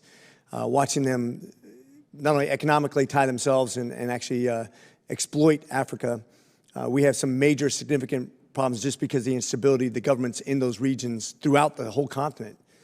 What kind of assets do you think that you need, and certainly what are your major challenges in a broad scale? I'm going to allow you, we're going to talk about air defense at one time, but I think I really want you to kind of speak comprehensively to the needs that you need in Africa, which I think is maybe one of our most underrepresented commands of interest. Congressman, thank you very much for that question, and I'll address China first. China's trying to replicate what we do that's working on the continent of Africa.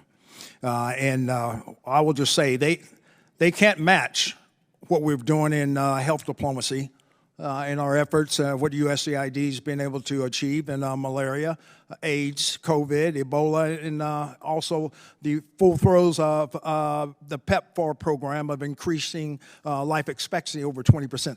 China can't compete with that. But here's where they're trying to do it. They're trying to do it in their social economic coercion causes of a Belt and Road Initiative. They also have some aspirations for basing as well. It's a dual use capacity. I'm concerned about that. But what we can do is to double down on what we're doing whole of government in the military sense, where we have our SFAB, our Security Force Assistance Brigades building capacity, our state partnership program, our joint combined flying exchange training that we're doing. That's unmatched. What China is trying to do is they're trying to offer more seats. And when we have our IMET, the International Military Education and Training, they're trying to match that. So I need more seats there. I need more joint exercise programs because China is trying to beat us. They're trying to displace. You mentioned humanitarian versus the exploitation of China, and it keys me with a new question too. Obviously, if we're going to help somebody humanitarian-wise, everybody appreciates that, but we don't always get, I mean, since the book, The Ugly American, we don't get credit for what we give aid to because the governments control who gets credit. And unfortunately, the exploitation goes hand-in-hand with corrupt governments. And we know Africa has plenty of those to go around. My question is, when it comes to strategic placing ourselves in a place where people recognize what our influence is and give credit to the United States, not in a selfish way, but in a way that is synergistic in our future. How do we make sure that the people and the governments both recognize the United States as good players versus China and their nefarious methods of exploitation? So within my command, I always talk to, or whether it's the J3 or the J5, I said we own the facts holistically in U.S. Gov, but we don't own the narrative. We own the facts. We don't own the narrative. We need to close that say-do gap because we're doing some great things and we need to tell the story of our intrinsic value.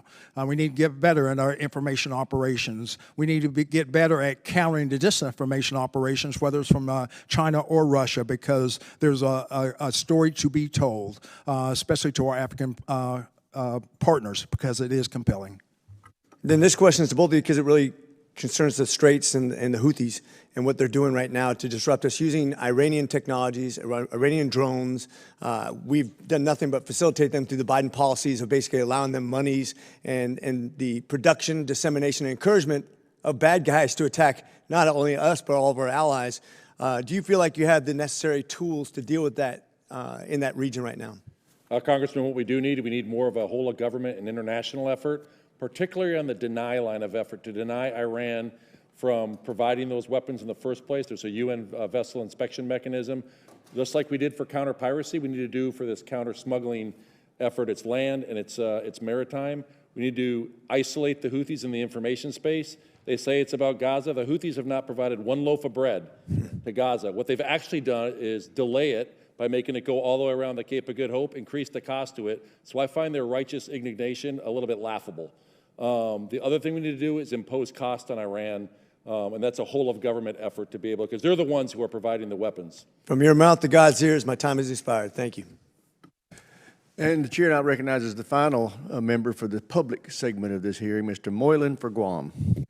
Thank you, Mr. Chairman. And although my focus of work on the committee has been for Indo-PACOM AOR, I do want to acknowledge the tremendous service provided by the people of Guam throughout the global war on terror, which continues to this day. And currently, there are approximately 100 members of the Guam Army National Guard serving in the Middle East as part of Operation Spartan Shield.